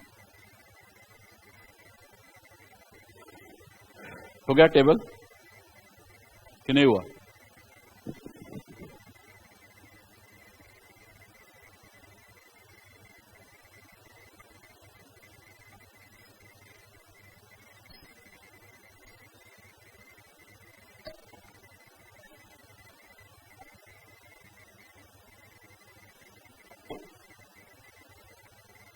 आगे बढ़ते हैं। अब देखिए क्या लिखा है। अब वन पार्सल यानी एक ही कार्टून आया बहुत बड़ा, उसमें दो मटेरियल थे ए और बी, ठीक है। अब ए का 500 पाउंड, पाउंड लेने मालूम है आपको कि नहीं मालूम? किलोग्राम मालूम होगा, जैसा हमारे इंडिया में किलोग्राम में गिनते हैं, वैसा पहले समय में, पुराने समय में ब्रिटेन में, यूरोप में जो है पाउंड में गिनते थे। पाउंड यानी किलोग्राम का वजन रहता ना अपना, वैसा उनका पाउंड का रहता था। पाउंड यानी कितना रहता, तो रफली 440 या 446 ऐसा कुछ ग्राम्स रहता है। 446 से 440 ग्राम का एक पाउंड होता है।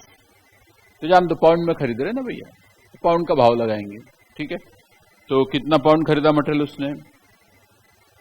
500 पाउंड 2 रुपए के भाव से। तो मटेरियल की कॉस्ट क्या हो गई? लिखो यहां पे मटेरियल कॉस्ट, मटेरियल्स कॉस्ट। ए की कॉस्ट है 10,000, उसी ने तो दिया, आपने कुछ करने की जरूरत नहीं। बी की कॉस्ट कितनी है? 960। इतना समझ गया? इतना समझ गया ना? ये 10,000 है और 9,000 है। फिर इसके बाद वो बोलता है क्या हुआ, 10 नहीं 1000 है, चलो 1000, प्रिंटिंग एरर, उसमें इतना हंगामा मचाने की कोई जरूरत नहीं, 1960। अब टोटल कर लो तो क्या आएगी टोटल, 1960। और हमने बांटा कैसे, गिवन, हमने कुछ नहीं किया, गिवन मतलब अलग अलग दे दिया उन्होंने, अलग अलग दे दिया तो बांटने की जरूरत नहीं पड़ी, बराबर है ना। फिर एक लाइन खींचिए, फिर उसके बाद इंश्योरेंस, तो इंश्योरेंस जो है पूरा पार्सल आया ना, एक ही बहुत बड़ा खोखा आया, उसी में दोनों मटेरियल थे और दोनों का मिला के इंश्योरेंस है 39 रुपए 20 पैसे। यहां पे लिखेंगे हम बी, इंश्योरेंस 39 रुपए 20 पैसे। अब इसको बांटना है क्योंकि ये एक कार्टून में दोनों मटेरियल आ गए और दोनों मिला के इंश्योरेंस है 39 रुपए 20 पैसे, तो इसमें से कुछ आएगा इसके ऊपर, कुछ आएगा उसके ऊपर। तो कौन से बेस पे बांटेंगे ये आपको बताना है, बोलिए कौन से बेस पे बांटेंगे, क्वांटिटी, मतलब इसका क्वांटिटी है 500 और उसका क्वांटिटी है 600 पाउंड, तो क्वांटिटी के हिसाब से बांटेंगे, बांटेंगे ना। गलत है, देखो कैसा गलत है, देखो गलत कैसा है, समझ लो गलत क्यों है। क्वांटिटी के हिसाब से बांटना टोटली गलत है, क्यों समझ लो। सपोज हमको 1 टन कोयला लेके जाना है, 1 टन यानी क्या होता, 1000 किलो, 1 टन यानी 1000 किलो कोयला लेके जाना है। इसकी वैल्यू है, मान लो अभी कितने मालूम नहीं, हो सकता है 10 रुपए किलो होगा। ये खदान से जो कोयला निकलता वो जो अपने लकड़ी की टाल पे कोयला लेते वो बहुत महंगा देते, 40 रुपए 50 रुपए देते, वो लकड़ी का कोयला महंगा रहता है। ये दगड़ी कोयला बोलते हैं इसको, ये खदान से जो निकलता है 10 रुपए किलो। तो 10 रुपए किलो के हिसाब से कितने हो गए सर, 10,000 रुपए, ठीक है।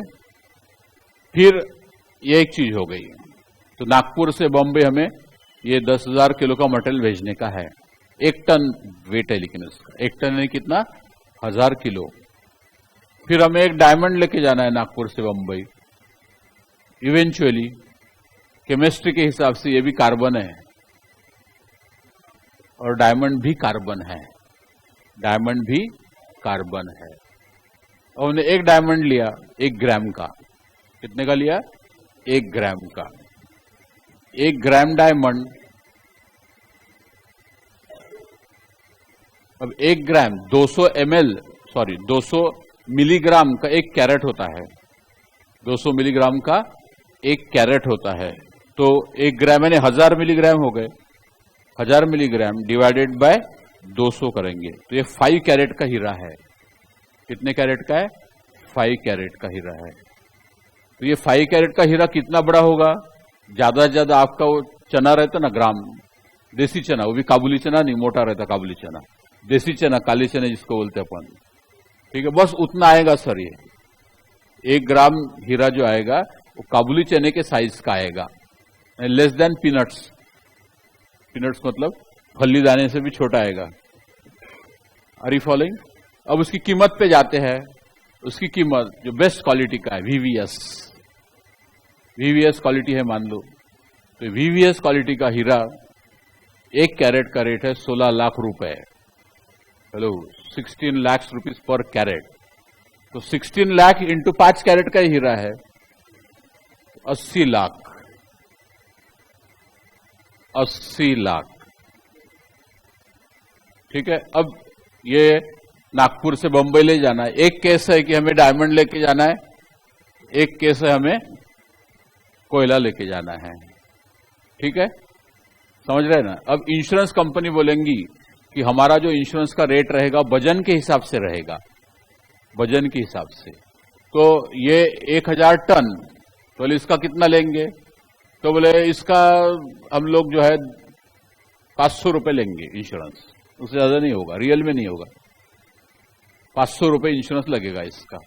तो इसका इंश्योरेंस लगेगा ट्रांजिट इंश्योरेंस 500 रुपए। फिर हम हिसाब करेंगे 500 रुपए 1000 किलो के लिए, तो 1 ग्राम के लिए कितना? नहीं समझता नहीं तुमको। 1000 किलो है ये, 1000 किलो के ग्राम कितने होते हैं? 10,000, 10 लाख ग्राम होते हैं। 10 लाख ग्राम तो 500 डिवाइडेड बाय 10 लाख, 2 2 4 1 5, तो 0.0005 पैसे रुपए, यानी 1 पैसा भी नहीं, आधा पैसा भी नहीं, पाव पैसा भी नहीं। तो यदि आप क्वांटिटी के हिसाब से चलेंगे तो डायमंड के लिए इंश्योरेंस का कितना आएगा? 0.0005 रुपीज, यानी फुकट ही हो गया ना। अच्छा, खुदा न खास्ता मान लो कोयला चोरी हो गया, तो इंश्योरेंस कंपनी को कितने भर के देने पड़ेंगे? कितने देने पड़ेंगे? 10,000, जिसके चांसेस बहुत कम है। कोयला कौन चोरी करेगा? करेगा भी तो 2-4 ढेले ले जाएगा, और क्या है। मान लो पूरा भी चला गया तो भी 10,000 इंश्योरेंस कंपनी को नुकसान होगा। और डायमंड जिसकी ऑल पॉसिबिलिटी है, अरे आपके सामने कोयला रखा और डायमंड रखा, क्या उठाएंगे आप? डायमंड है, दोनों कार्बन। केमिस्ट्री वाला बोलेंगे अरे बोथ आर कार्बन,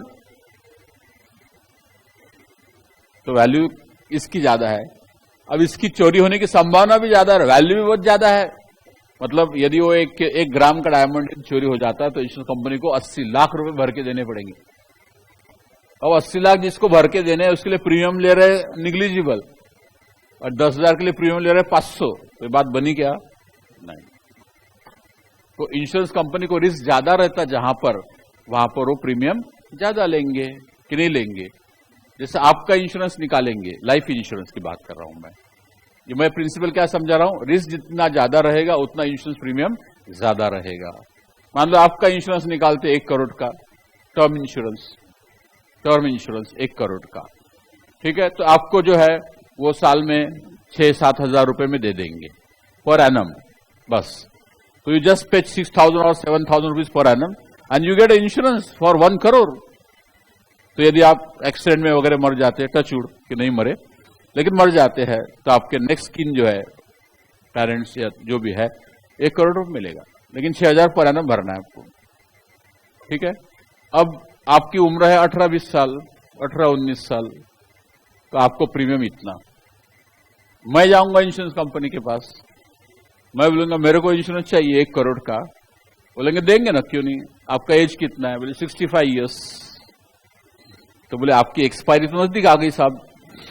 ठीक है, आपकी एक्सपायरी तो नजदीक आ रही है, क्योंकि average life of Indian is 70 years. India में एवरेज लाइफ 70 ईयर्स है, ठीक है। तो आप 5-6 साल, 7 साल, 8 साल में मरना तो तय है।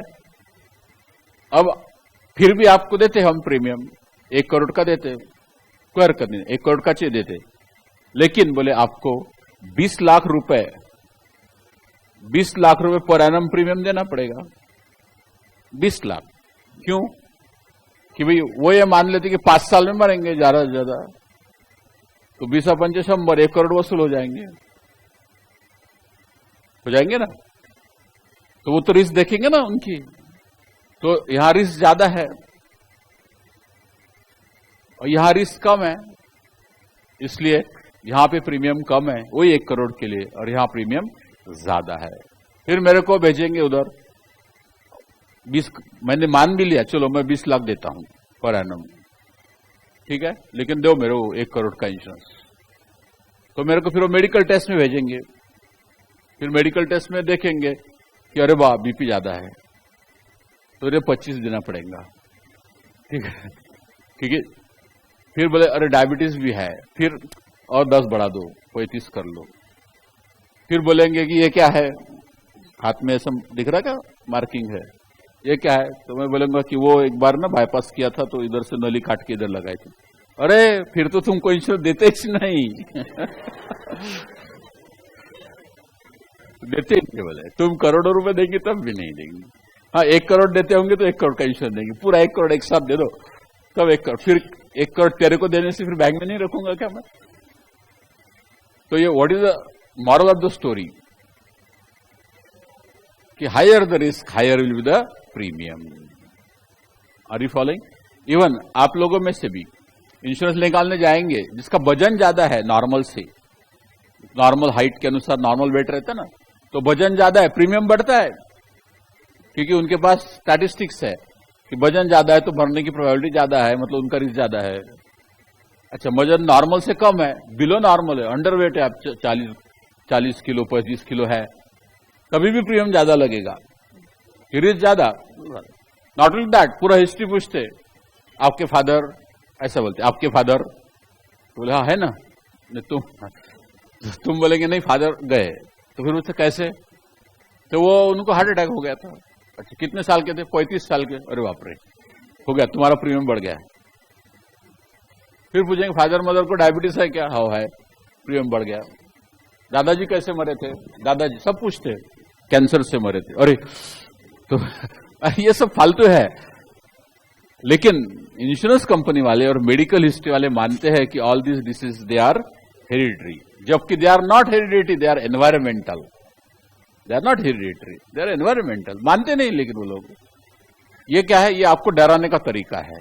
जैसे डॉक्टर के पास जाएंगे, बीपी ज्यादा हुआ, चेक वेक करता है, फिर आपको हिस्ट्री लेता है, हिस्ट्री पूछता है आपके फादर, फिर वही आप बोलेंगे कि उनको ब्लड प्रेशर था, वो हार्ट अटैक से गए, तो बोलेंगे अरे बाप रे। ऐसे डॉक्टर ऐसे एक्सप्रेशन करेगा कि तुमको भी आने वाला है हार्ट अटैक ऐसे। तो ये क्या है? ये खौफ पैदा करना है पेशेंट में, ताकि वो अपना ट्रीटमेंट ले, स्टेंट डाले, बाईपास करे और उनका दुकान चलते रहे। सब दुकानदारी है साहब, क्या करना। ठीक है, एनीवे, तो कहने का मतलब है कि यहां पर जो है रिस्क ज्यादा कहां पे होंगी, डायमंड में कि कोल में? क्यों? वैल्यू ज्यादा है। इसका मतलब हमें इंश्योरेंस प्रीमियम काय पे बांटना है? वैल्यू पे बांटना है, न कि वजन पे बांटना है, न कि क्वांटिटी में बांटना है। क्वांटिटी में बांटेंगे तो इसका प्रीमियम तो नहीं लाएगा, आएगा ना, और रिस्क सबसे ज्यादा। तो वैल्यू पे बांटना है, ये मुझे बताना है। तो आप सबने बोला था क्वांटिटी पे, वैल्यू पे बांटना है। समझा? लॉजिक समझा पूरा? तो यहां पे लिखते हैं इंश्योरेंस, तो बेसिस क्या होगा? वैल्यू। वैल्यू क्या है? 1000 इज टू 960, ये रेशियो में बांटना है। A and B are partners, profit sharing ratio इतना, बांटो प्रॉफिट। तो उसके बजाय ये इतने बांटने, तो 39 रुपए 20 पैसे इंटू 1000 अपॉन 1960। ये समझा ना कैसे बांटते? तो इसके बारे में डाउट है तो 9 बजे जरूर मिलिए। A and B are partners, profit sharing ratio बांटते था क्या बेटा? तो प्रॉफिट बांटने के बजाय ये इतना प्रॉफिट है मान लो, इतना रेशियो है मान लो, बांटो। प्रॉफिट बांटना है बोला तो समझ जाता, इंश्योरेंस बांटना तो ऐसा तो किया नहीं था कभी। कितना आता? 20 रुपए। फिर इधर आइए, 39.20 इंटू 960 अपॉन 1960, 19.20 आ रहा कि नहीं आ रहा? तो वैल्यू पे क्यों बांटना समझ गया ना? पूरा लॉजिक बताता हूं मैं आपको, उसके पीछे कारण क्या है पूरा, ये हरदम ध्यान रखना। Higher the risk to the insurance company, higher will be the premium. सीधी सी बात। इसलिए 60-65 साल के बाद तो इंश्योरेंस लेते ही नहीं वो, they don't take any insurance at all. कोई पेशेंट को मान लो 25 साल का है, 25-30 साल का है, कैंसर हो गया, उसका इंश्योरेंस नहीं लेते। कोई 30-40 साल है, उसको हार्ट अटैक हो गया, इंश्योरेंस नहीं लेते, नहीं लेते बिल्कुल। क्यों भाई? हार्ट अटैक हो गया, बोले यह घंटी तो मार के आ गया ऊपर से, अब 2 बाकी है। ठीक है, चलिए इंश्योरेंस आगे।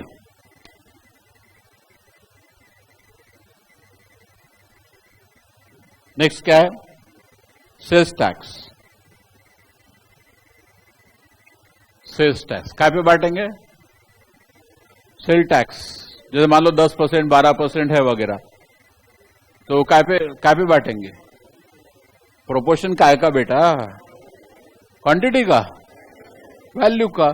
सेल टैक्स वैल्यू पे रहेगा कि क्वांटिटी पे रहेगा? वैल्यू पे। क्वांटिटी का क्या संबंध है उसमें? सेल टैक्स मान लो 10% है, तो आपने 10 किलो माल लिया, तो 10% है, 10 किलो का 10%, 1 किलो सेल टैक्स देना पड़ेगा कि तुमको? नहीं समझे? मान लो सेल टैक्स 10% है, आपने 10 किलो शुगर लिया, बोले सेल टैक्स 1 किलो दे दे मेरे को, गवर्नमेंट को शुगर जमा करेंगे क्या? नहीं, तो शुगर की जो वैल्यू है उसका 10%, तो sale tax will be always on value, कि नहीं रहेगा? फिर तो कितना वैल्यू है? कितना वैल्यू है 98, तो ये वैल्यू पे ही बांटना पड़ेगा, ऐसा ही डिक्टो। तो 98 इंटू 1000 अपॉन 1960 और इधर 98 इंटू 960 अपॉन 1960। पहला वाला कितना है 50, दूसरा वाला 48। Assuming that the rates of sale tax are same for both products, कि रेट अलग अलग होंगे तो फिर दूसरा कुछ करना पड़ेगा। फ्रेट 55,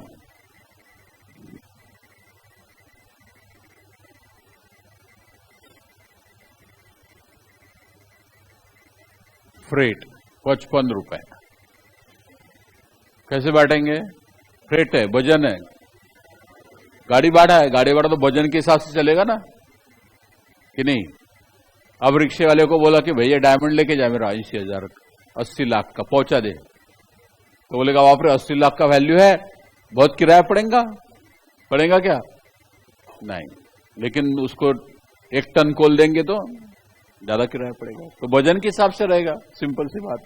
बोले हमने तो पहले ही बोला था, आपने इस आइटम के लिए नहीं बोला था, दूसरे के लिए बोला था, ठीक है। तो फ्रेट ये काय पे होगा? वेट, क्वांटिटी भी नहीं बोलना चाहिए, वेट। और वेट क्या है उसका? 600 और 500 है क्या? 500 और 600, 500 इज टू 600, ठीक है। तो ये होगा 55 इंटू 500 अपॉन 1100, कितना आता है 25, और 55 इंटू 600 अपॉन 1100 30। हो गया? कोई डाउट है तो बोलो। Then due to mishandling in a factory stores, a loss of 10 units of material A and 6 units of material B was noted. अब mishandling यानी क्या? गलत तरह से हैंडल किया, फेंक फाक किया,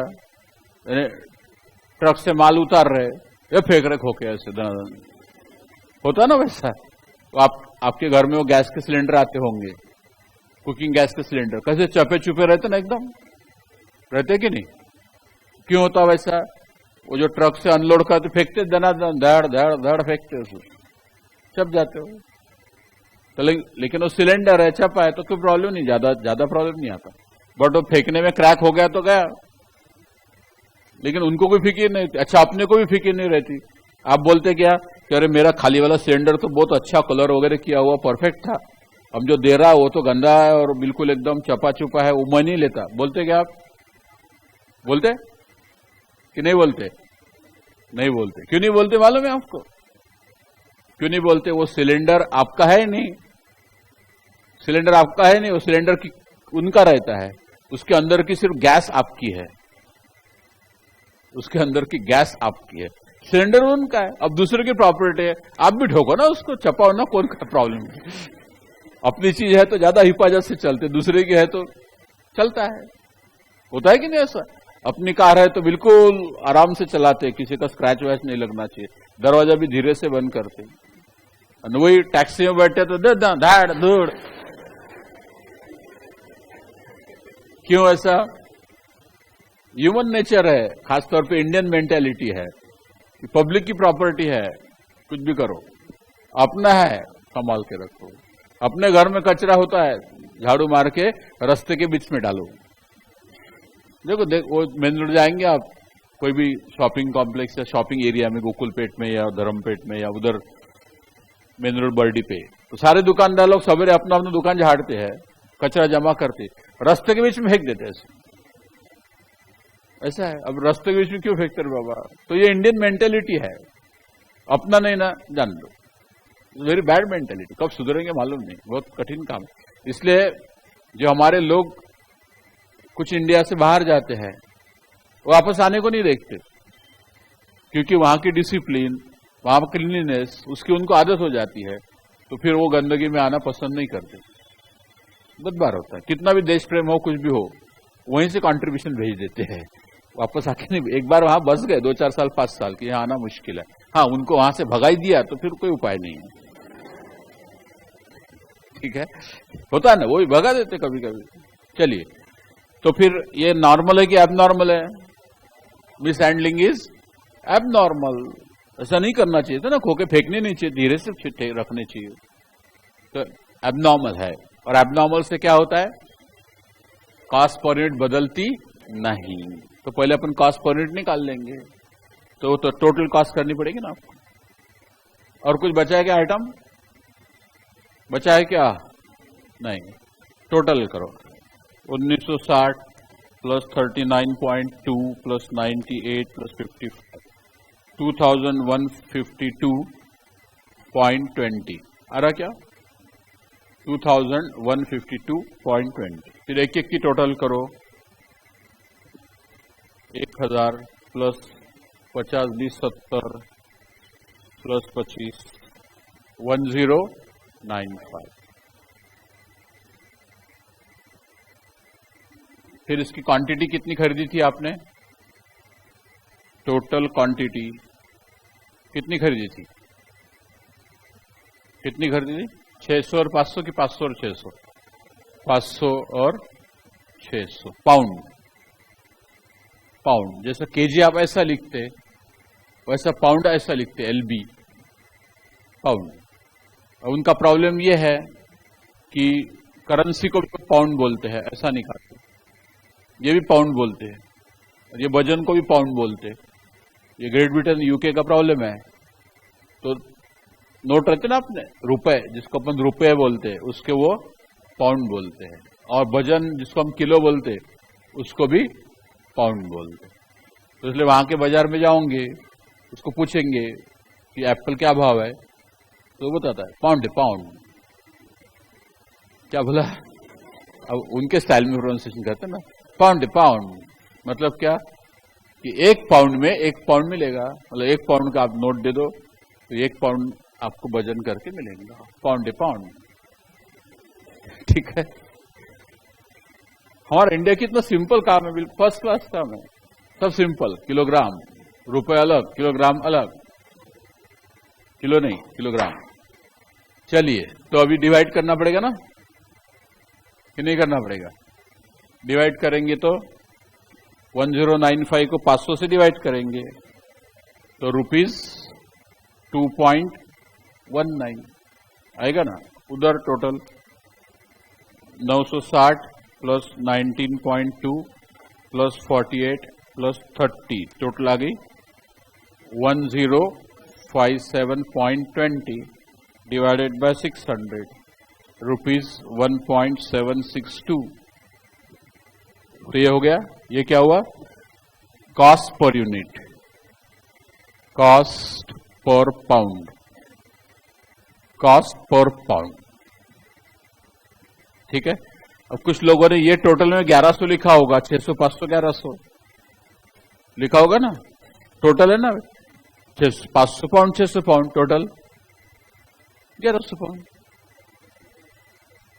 नहीं, कॉस्ट का एक total quantity, total quantity, quantity pound में गिना है, तो 500 pound plus 600 pound, total 1100 pound नहीं होता क्या? होता क्या कि नहीं होता? क्यों? कॉस्ट का थोड़ी कॉलम है रे, यहां लिखा ना टोटल क्वांटिटी, फिर ये भी तो कॉस्ट का ही कॉलम है, फिर यहां कैसे लिखे? ये भी तो कॉस्ट का ही कॉलम है, ये भी कॉस्ट का कॉलम है, ये टोटल कॉस्ट का कॉलम है, ये इंडिविजुअल कॉस्ट का कॉलम है, कॉस्ट का कॉलम तो वो भी है। तो फिर यहां से 1100 लिखना चाहिए टोटल क्वांटिटी। अरे वाह, ए के 500 पाउंड लिए, बी के 600 पाउंड, टोटल क्वांटिटी कितना हुआ? 1100। नहीं? क्यों नहीं? हाथ ऊपर करके बोलो क्यों नहीं? भैया ए के हमने 500 पाउंड लिए, बी के 600 पाउंड लिए, टोटल 1100 पाउंड हो गए, लिखने में क्या दिक्कत है? क्या है? हाँ, आइटम अलग अलग है। जैसे बाजार में जाके हमने 5 किलो शक्कर लिए, 2 किलो मिर्ची लिए, तो क्या बोलेंगे? 7 किलो क्या लिए? मिर्ची की शक्कर। क्या लिए?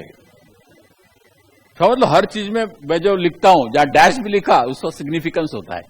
Have written dash, it has significance. क्यों नहीं टोटल किए? क्योंकि ये 2 अलग अलग मटेरियल है, एक शक्कर है, एक मिर्ची है। तो ऐसा नहीं बोल सकते। जैसे हम बोलेंगे हमारे क्लास में 100 स्टूडेंट्स है और 40 बेंचेस है, बेंचेस उस डेस्क बेंच 100 स्टूडेंट है, 40 बेंचेस है टोटल, एक्सरसाइज करेंगे क्या? नहीं, क्योंकि कमोडिटी अलग अलग है। तो जो एक जैसी चीजें होती है उसकी टोटल होंगी वजन की, नहीं तो नहीं होंगी। लेकिन रुपीज की टोटल होंगी। ये रुपीज है ना, ये रुपीज है, ये रुपीज है, इसलिए टोटल होती है। ये रुपीज है टोटल होती है। बट क्वांटिटी अलग अलग है, अलग अलग कमोडिटी है, उसकी वजह से टोटल करना मना है, इसलिए हमने डैश लिखा। हाँ, किसी ने लिखा भी 1100 तो एग्जाम को भी समझेगा नहीं उतना, वो थोड़ी सोचता ही थी। बराबर है, 500-600 हट गलत। अब मेरे को बताओ ना, 5 किलो शक्कर लाए, 2 किलो मिर्च लाए, 7 किलो क्या लाए? सामान वामान नहीं होता। 7 किलो सामान लाए बोले। चलो 7 किलो टोटल ही नहीं कर सकते आप, बस। चलो आगे बढ़ो। तो आगे क्या करना है? पूछा क्या है उसने, देखो व्हाट इज आस्क्ड, क्या पूछा है? What rate would you adopt for issuing this vital components. तो ये रेट हो गया, तो नीचे लिख दीजिए आप एज एक number, as loss due to mishandling, as loss due to mishandling is an abnormal loss, is an abnormal loss. Therefore,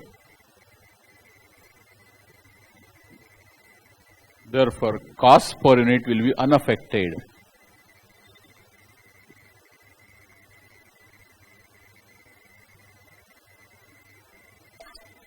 Cost per unit will be unaffected. अपन ने देखा ना, 4-5 बार देखा कि एबनॉर्मल लॉस से cost per unit बदलती नहीं, देखा है ना? आज ये देखा ना, ABCDE 5 प्रॉब्लम की अपन ने, किए कि नहीं? तो कॉस्ट पर यूनिट नहीं बदलती, तो इसलिए इश्यू रेट क्या होगा फिर? पर यूनिट ये होगा। Therefore the issue rates, therefore the issue rates for the components या materials A and B, issue rate for the materials A and B will be rupees 2.19 and 1.762 and 1.762 per pound respectively. rupees 2.19 and rupees 1.762 per pound respectively. समझा कि doubt है? Doubt है क्या? पक्का? फिर आगे उसने बोला है, आगे बोला है also give your change rate if a provision of 10% is to be kept for probable risk of obsolescence. अब ये परसेंटेज वगैरह जो है यदि दिया है तो इसका मतलब नॉर्मल लॉस है। रिस्क ऑफ ऑब्सोलेसेंस का मतलब क्या होता है? आउट ऑफ फैशन होती चीजें जो है आउट ऑफ फैशन होती है, तो प्रोडक्शन भी कभी कभी आउट ऑफ फैशन होता है। देखो कैसे, जैसे मान लो कि हमारा जीन्स फैक्ट्री है, जीन्स बनाने का फैक्ट्री है, जीन्स पैंट्स, तो हम जीन्स का कपड़ा लेते हैं, यवतमाल में वो फैक्ट्री है रेमंड्स की, वहां से कपड़ा लेते हैं हम जीन्स का और अपने यहां सिलाते और बेचते हैं। अब जब मिल से कपड़ा ले रहे हैं तो 2 मीटर 4 मीटर लेंगे क्या? थान के थान लेते, 50-50, 60-60 थान लेते, और हमारे प्रोडक्शन के हिसाब से कितना प्रोडक्शन है। अब फैशंस आर सो अगली that they change every 6 months. जैसे कभी मंकी वॉश चलता है, कभी एसिड वॉश चलता है जींस पैंट में, फिर फटा फुटा चलता है ना। तो इसके चलते हमने समझो अभी मान लो कि वो एसिड वॉश का फैशन चल रहा है, तो हमने एसिड वॉश के कपड़े लाए, सिलाए, अब सिलाए बेचे, सिलाए बेचे, 6 महीने में एसिड वॉश का मंकी वॉश का फैशन आ गया, तो जो हमारे पास स्टॉक पड़ा रहेगा वो वेस्ट हो जाएगा ना, होगा कि नहीं? जो कपड़ा पड़ा है वो बना के क्या बेचेंगे, वो बिकता ही नहीं, वो फैशन बदल गई। ऐसे फैशन बदलते रहते हैं, fashion change every 6 months, every 6 months. अब वो ऐसा नहीं है कि 1 अप्रैल को बदलता, फिर 1 अक्टूबर को बदलता, ऐसा नहीं है। फिर 1 जनवरी को बदलता तो फिर एकदम 1 जून को 1 जुलाई को बदल, ऐसा नहीं। मतलब ऐसे रोलिंग में बदलते रहते वो। तो you just really don't know what is going to happen. लेकिन उनका अनुभव है कि जितना भी कपड़ा वो खरीदते हैं उसमें से 10% जो है आउट ऑफ फैशन होता है तो फेंक देना पड़ता, आउट ऑफ फैशन होता है तो फेंक देना पड़ता है। तो फिर हम क्या करेंगे? ये नॉर्मल है कि एबनॉर्मल है? नॉर्मल है, तो हम क्या 10% से भाव बढ़ा देंगे, खत्म बात। 10% से भाव बढ़ा देंगे, तो इसमें सिर्फ 10% ऐड करना है, खत्म बात। ये 10% हमारा नुकसान होने वाला है ना, कि नहीं होने वाला? तो 10% से रेट बढ़ा दो ना, इश्यू प्राइस बढ़ा दो अभी से, खत्म बात। कोई प्रॉब्लम है? ये प्रोविजन को, provision for doubtful debt, provision और फलाना ठिकाना, उससे मत जोड़ो, उससे मत जोड़ो, ये वो नहीं। वो प्रोविजन क्या रहता है? आपने पढ़ा होगा अकाउंट्स में, all provisions are created by debiting P and account, बोला ना। तो ये कोई पी एंड अकाउंट को डेबिट नहीं करना है बेटा, स्टॉक अकाउंट में डेबिट होगा, स्टॉक अकाउंट में डेबिट होगा, प्रोविजन अकाउंट में क्रेडिट होगा। आपके अकाउंट्स में क्या होता है? पी एंड अकाउंट को डेबिट होता है, प्रोविजन अकाउंट को क्रेडिट होता है, ठीक है। तो इसको करेंगे सेकंड पार्ट, स्टेटमेंट ऑफ, ये पहला पार्ट हो गया। Second part, statement of issue rate for component with 10% provision. 10% provision, काय का प्रोविजन है? For obsolescence. 10% provision for obsolescence, ठीक है।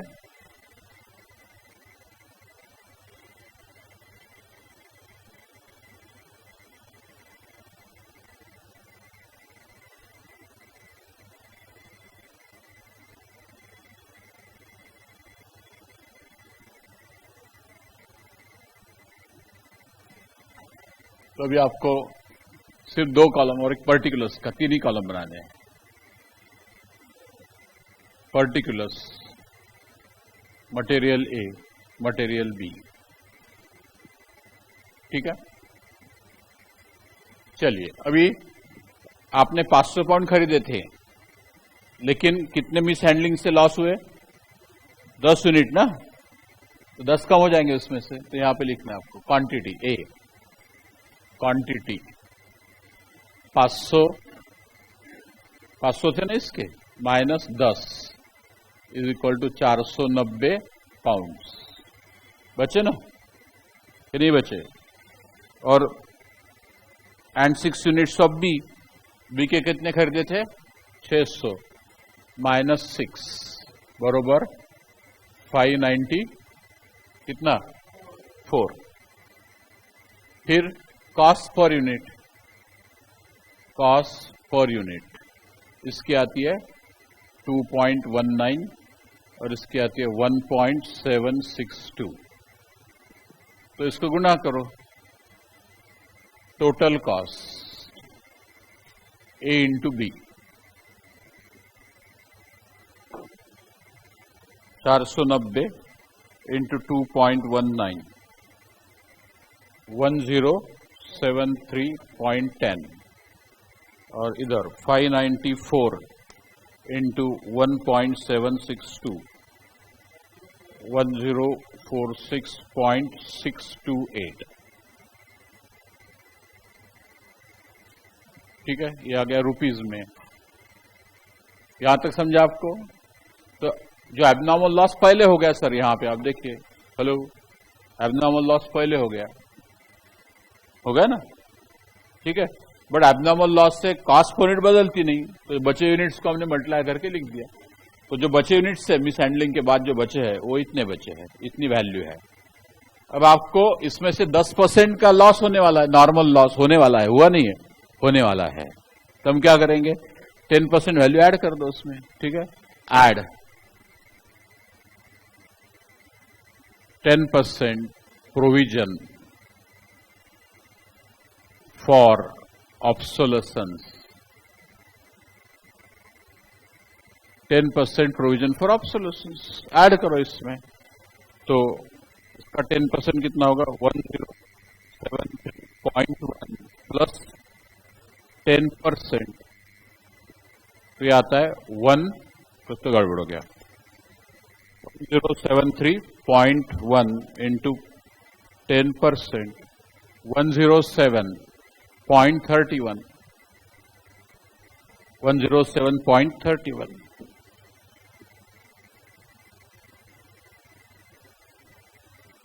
ठीक है, तो इसको ऐड करेंगे हम, तो ऐड करने के बाद टोटल वैल्यू तो आ गया 1180.41। वैसे उधर भी 1046.628 इंटू 10%, 104.6628 और ऐड करने के बाद 1151.2908 आ रहा क्या, देखो। ठीक है, अब ये टोटल वैल्यू आ गई, total value number of unit से डिवाइड करो। ठीक है, तो आएगी issue price per unit. Issue price ये मत लिखना, ये पिछले प्रॉब्लम का बैकअप है, नहीं तो वो भी लिख डालेंगे। ठीक है, इश्यू प्राइस पर पाउंड, अभी आपके पास पाउंड बचे 490, इसलिए 1180.41 डिवाइडेड बाय 490 और इधर 1151.2908 डिवाइडेड बाय 1.762, नहीं कितने 594, 1180.41 डिवाइडेड बाय 490, तो 2.409 rupees per pound, rupees per pound, और इधर में 1151.2908 डिवाइडेड बाय 594 बरोबर रुपीज 1.9382 पर पाउंड।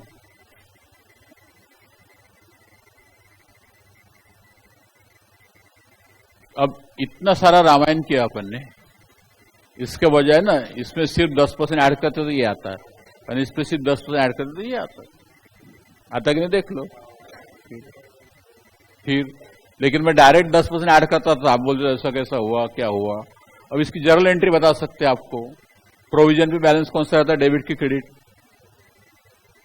क्रेडिट, तो प्रोविजन अकाउंट क्रेडिट इतने रुपए से, और डेबिट किसको करेंगे, स्टॉक अकाउंट को डेबिट, स्टॉक की वैल्यू बढ़ गई ना, इतनी थी इतनी हो गई, स्टॉक डेबिट में डेबिट करेंगे तो वैल्यू बढ़ेंगी, तो इसकी जर्नल एंट्री होंगी स्टॉक अकाउंट डेबिट और प्रोविजन फॉर ऑब्सोलेसेंस क्रेडिट।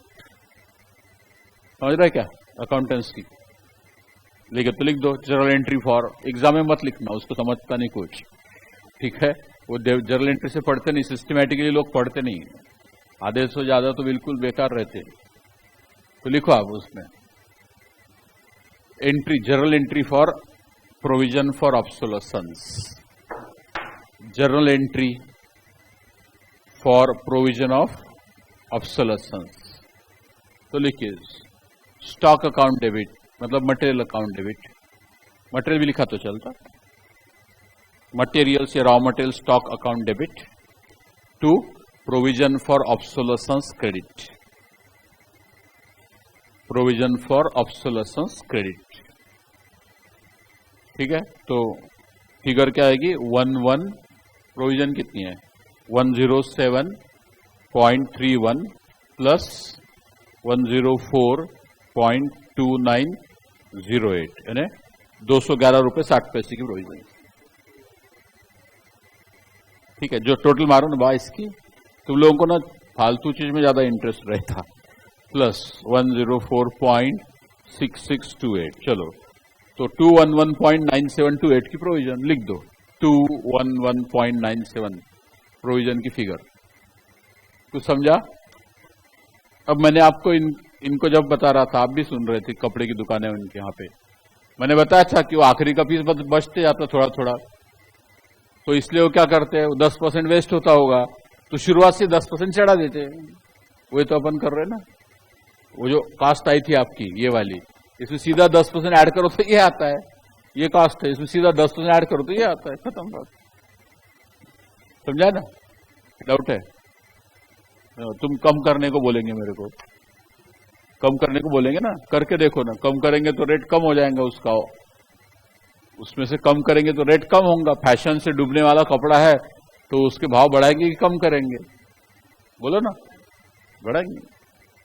तो बोले हाँ, तो प्रोविजन में कम करना पड़ता है, ऐसा कहाँ है? जैसे रेंट है 10,000 रुपए महीना, 11 महीने का पे किया, 11,000 रुपए हो गए या 1,10,000 हो गए। अब 12वें महीने की रेंट की प्रोविजन करेंगे तो रेंट बढ़ेगा कि कम होगा? बढ़ेगा।